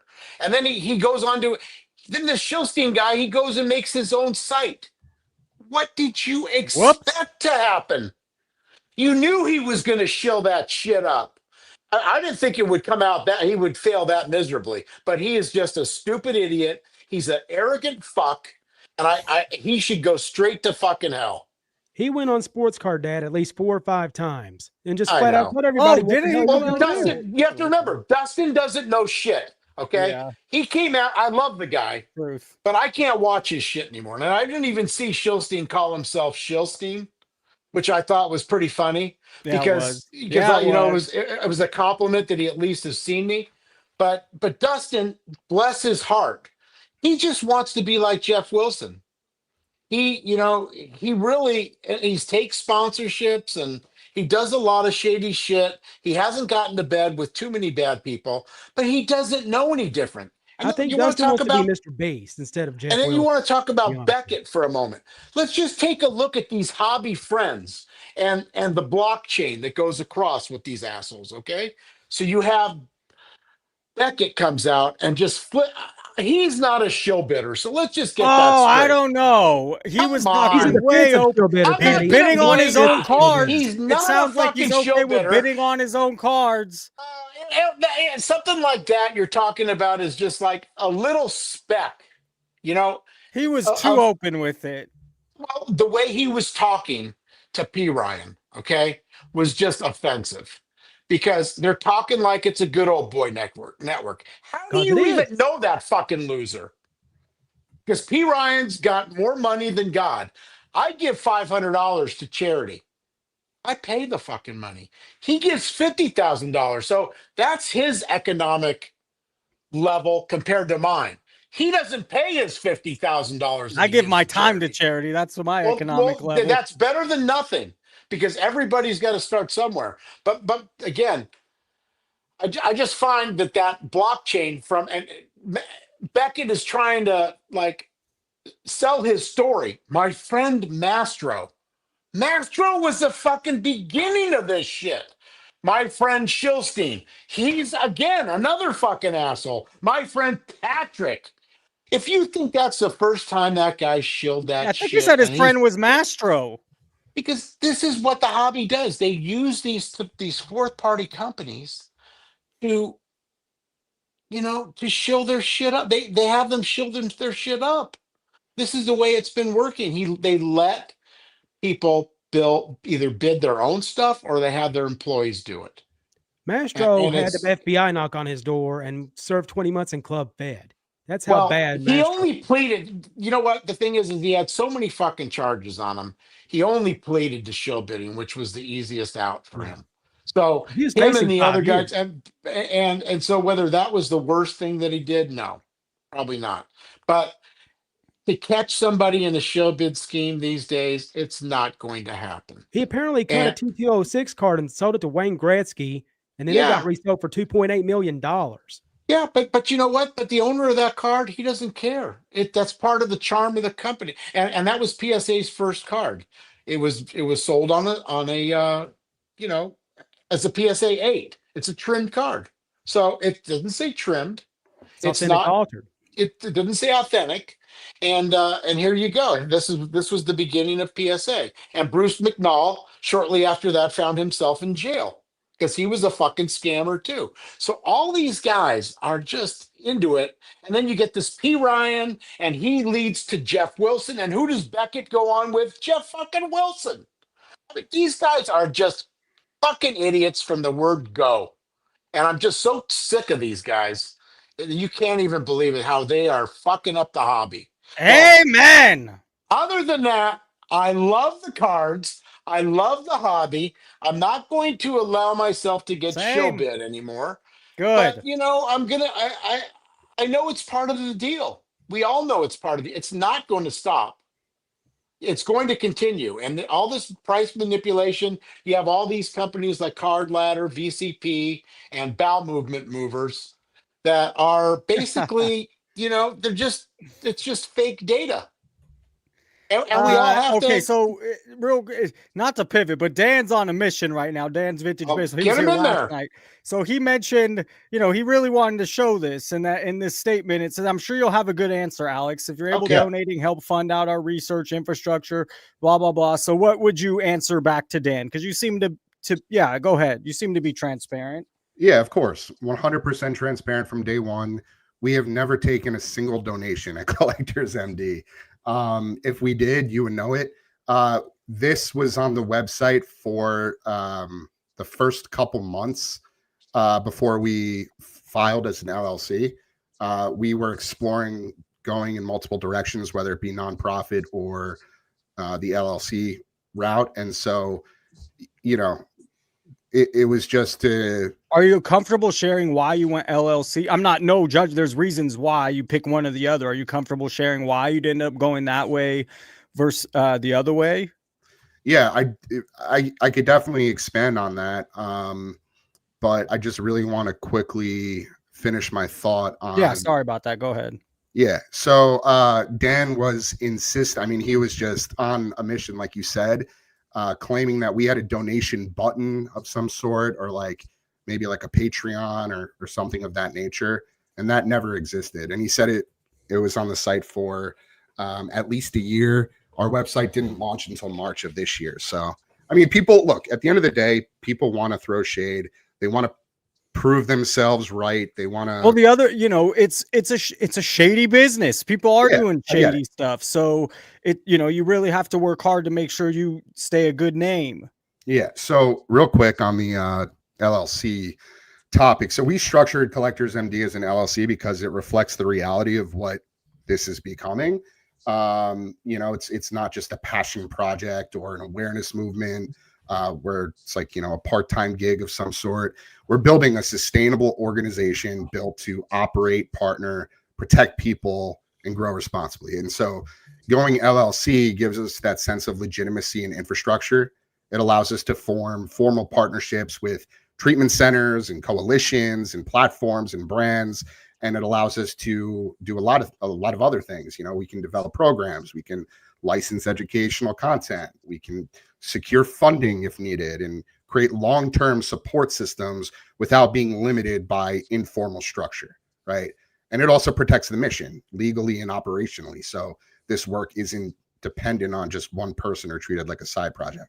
So another thing that comes up a lot is God forbid I make any money, doing what I do as a full-time job, right? Do doctors make money? Do therapists make money? Does any sort of service that offers? No, but just being transparent, people don't want to think you're taking. I don't think it's wrong. You got to. If you want to offer the service, you have to support yourself. The most important thing that people need to understand is that we're not taking donations. We've never taken a donation. We're never going to charge our members for the service. Any revenue would come through partnerships, potential advertising, merchandising like the Rip Responsibly mat I showed you, things like that. We will never be in a position where we're exploiting people for their mental health and financial shortcomings. It's just not going to happen. So I'm more than happy to continue this conversation. Dan seems to be a really vocal guy. He's saying he's dealt with guys like this his entire career. So he's clearly putting me in a bucket with other people. Look, you could talk all you want. It's not going to change what we're doing. We're going to continue to power forward, and we're going to help as many people as humanly possible. If you have a problem with this helping people, then God help you. Alex, here's the thing, Alex. Alex, personally, between me and you, I really don't care what you're doing, but if you can help one person, just one. Dan's skeptical it's a money grab. Yeah, it's not a money grab. If it was a money grab, I'm putting words in Dan's mouth. I don't know that for sure, but that's my take. That would be what I guess. Yeah, look, people could think what they want. You're never going to make everybody happy, no matter what you do in life. Of course not. You're never going to have fans everywhere you go, but at the end of the day, we can't make a change. We can't shift culture. We can't help people by standing on the sidelines. So we will be at the center of the conversation any opportunity we have to continue spreading the message. If that means Professor Sports Cards invites me to be on his podcast, and there's going to be haters in the chat throwing shade, I welcome it. If it It's means a little partnering with different than Jeff Jeremy Wilson to Lee, continue right? spreading this It's a message. little different. Hey, It's a little now. different than Jeremy Lee. But whatever. I mean, just keep doing what you're doing and see where And it they're goes, all, you and know? just I to mean, throw something at Alex, you know, Orlando's a respected guy. Dan's a respected Who's guy. Orlando, So by the way? What's his Orlando, handle? Orlando's the mayor. Collector's A collector's dream. dream. Hey, collect Okay. You know, and these two guys they're older than us. They have more He's experience been than in the us. They're hobby very for 50 so years it's, or more. it's at least good to take. They're They're both jaded. heads. They both say, you know, maybe stay away from some of those taking the drug dealer money or the But car are dealer they money. at the But that's front you know line? that's just something I'm only throwing at what they're saying, and I I mean, respect I see what he's both saying. I those see guys what Are a they he's at the lot. saying, front but I line think seeing you have to. the Yeah. young people struggling, seeing people losing their lives, or losing their livelihoods, I should say? Like Charles said earlier, looking at divorce, looking at potentially losing custody of their children. Well, my friend Jamie All because of the what he said hobby? gives advice to me. My advice is just don't ever change your message. Don't ever change what Yeah. you're doing. If you want to That's partner exactly with those, okay, but you really have to be adamant, transparent, and show. And the biggest takeaway I got from tonight, and we'll go another minute or two. I want to finish with voicemails. Is you know, I think the best that the 12-step program, okay, but I think your actual meetings where people can go and hear others and be open and be vulnerable, that's priceless. That's a very good thing in my, you know, I would like to join one just to be a fly on the wall, just to hear what actually gets said in those meetings. Absolutely. I was a 3-bird-a-day pussycat until I found GA, Yeah. a BA Rick, to help you. Rick, I'm not immersed in this space. I don't join live streams or like spend my Thanksgiving Eves on. I'm just kidding. But in all seriousness, like I respect everybody. Yeah. Good opinion, bad opinion. Yeah. Gentlemen, let's like, give closing positive, thoughts for the negative, three of you, and it's all then good. let's we went for a That's long. it. This was nice. This was good. Let's have Charles go first, and then we'll Gio and Alex, and we'll sum it up. I wouldn't hitch my wagon to somebody like Alex or Collectors MD if I thought there was anything shady going on. That's the last thing I want to be a part of. Is something. One more thing is shady in the hobby. I don't get that Well vibe said. from Alex. No, well said. Thank And you. Charles, thank you for calling in tonight. Petty, what do you got? I just want to say I wish you all the best. You're fighting a tough battle, and you've got a really tough battle ahead of you. And if you could just help one person, I'm sure you consider yourself successful. And that's all I've tried to do by talking the shit I do about people. I don't care who likes me, who hates me. I simply love the cards. I've met some great people along the way in the last couple of years, and that's what I'm going to take away from it. I mean, am I going to slow down? I've got my, I love my collection. It is with a purpose. It's not the same way I collected when I was addicted, maybe, or when I was a younger man, when I maybe didn't have the money, So I quit until I started making a little bit more money. I had my house paid off. I was a little bit more mature in my That's right. collecting, and I think that's why somehow I do respect a lot of you younger guys or guys in your 40s, or even in the 30s, or that are pulling this off, because you're a much better man than I was, because I never could do that. Thank you I for really saying that. didn't really find my success or my wheels until my 40s, and Thank you, I Mike. wouldn't even think of cards until I was in my 50s and Established. It's an established, and I had all yeah. my debt paid off, and That's how it should be. that's really where it was. I paid my house off in 14 years, credit cards, bought cars for cash, and then my retirement was funded. My asset, That's right. all this shit goes. And what Alex before is trying to cards. do is there's so many people not in that situation playing these games. Absolutely. Alex, how did And you want to finish up? Yeah, I have a few thoughts. The first is, to your point, Jason, if I could save just one person, I would go against 100 Dans and Orlandos a night if I had to. And I truly mean that. I will. And I respect I will go to those the two ends of the guys. I world. respect bunch, those two a guys a bunch. lot. a Yeah. lot. I respect those two guys like you have no, like they're I- brothers of mine. I'm sure they're But I'm sure they're great people, and they they are. probably have wonderful content, put out wonderful content, And it's good to have listen strong to our, voices. guys have And more forget about their experience. Age content. They're matters. just good men. Yeah. They're And they good have men. they've experienced get it. double I the get it. adult life as us. People are going to be jaded. They're going to be skeptical. They're going to Yeah.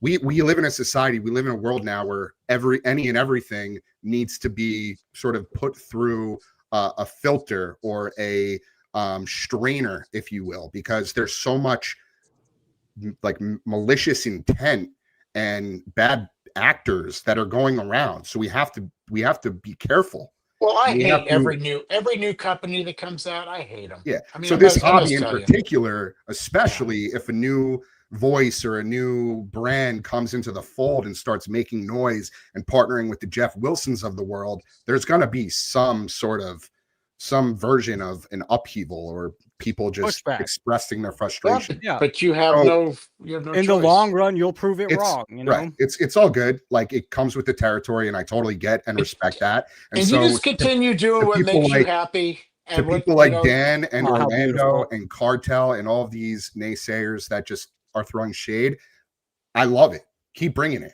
We're here to stay. We're not going anywhere. So we can continue to have these conversations. I'm not speaking for those guys, but I can tell you that I know that they want what's best for the I hope hobby so. in I truly general. hope And so. they're, I mean, and if you can help, and let's see what happens in a year or two, just keep doing what you're doing. And most importantly, work on yourself. And that's a lifelong struggle what you're Yeah. going through, and you can help others. It makes a big impact on you as well.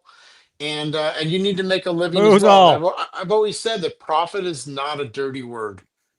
I've made profit on, Yeah, but it depends how you're making the something- profit. That's all. And, course. and Well, I'm not it accusing. does. I'm not accusing Alex of anything. But some of the guys are. no, it yeah. does. Absolutely. But you know what? I mean, it's not a dirty Look, word. But Mike, if everybody's Collectors got MD went away today and we cease to exist, there are so many people that we already reach That's that would great. have nowhere No, to that's go. great. they're We just going to go to we somewhere created else. a They're just community. When is your next meeting? no, When's it's next not that Wednesday? simple, Mike. When's your next meeting? Our next meeting will be next Wednesday, December 3rd at 8 p.m. Eastern.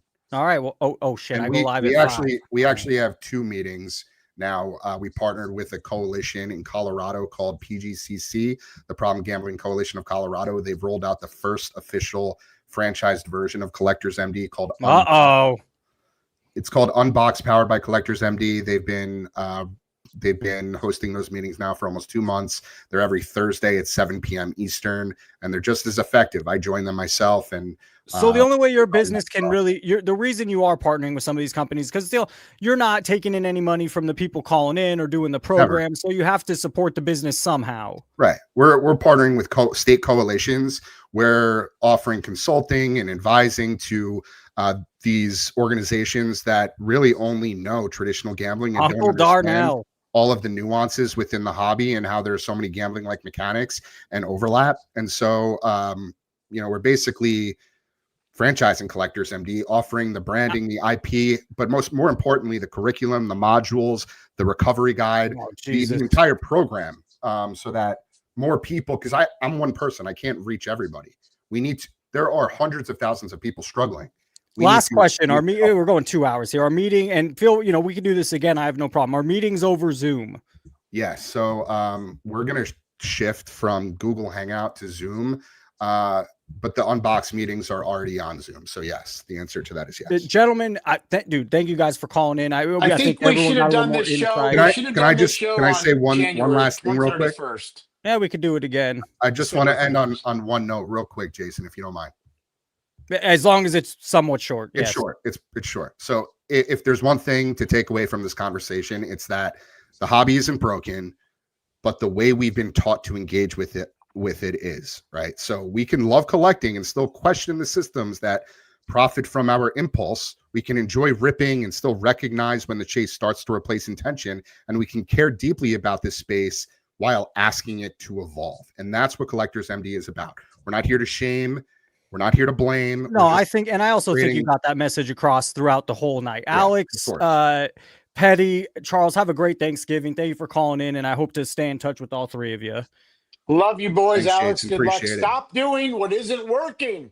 Hey now. Up. He gave us a happy Thanksgiving. I kind of cut him off.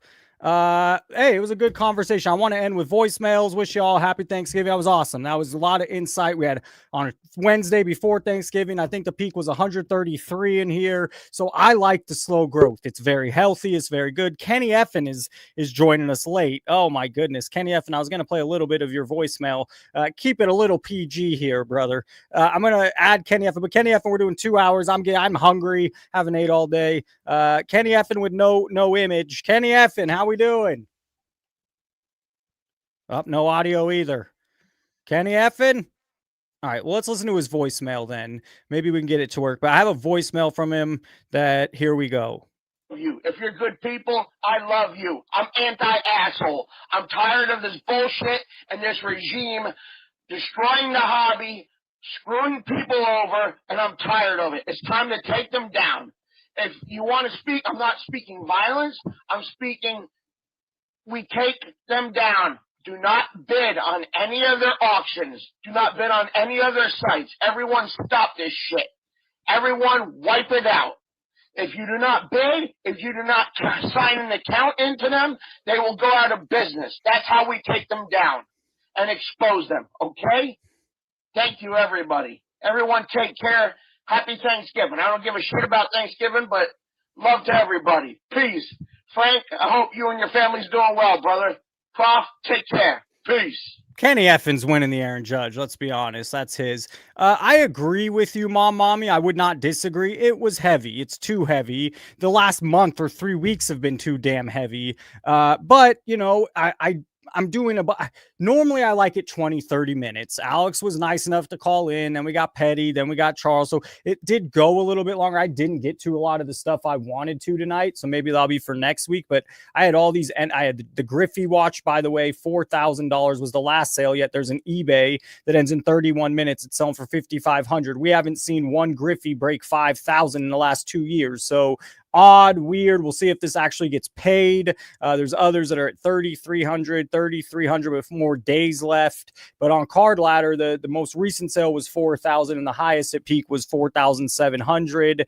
I wanted to go over these NFL Prism cards, so we'll save this for next week. I brought up Jefferson Prism, Jamar Chase, Tyreek Hill, Puka Nacua, CeeDee Lamb, some of the best receivers, and Devontae Adams, who has the Topps Chrome. It's not quite the same.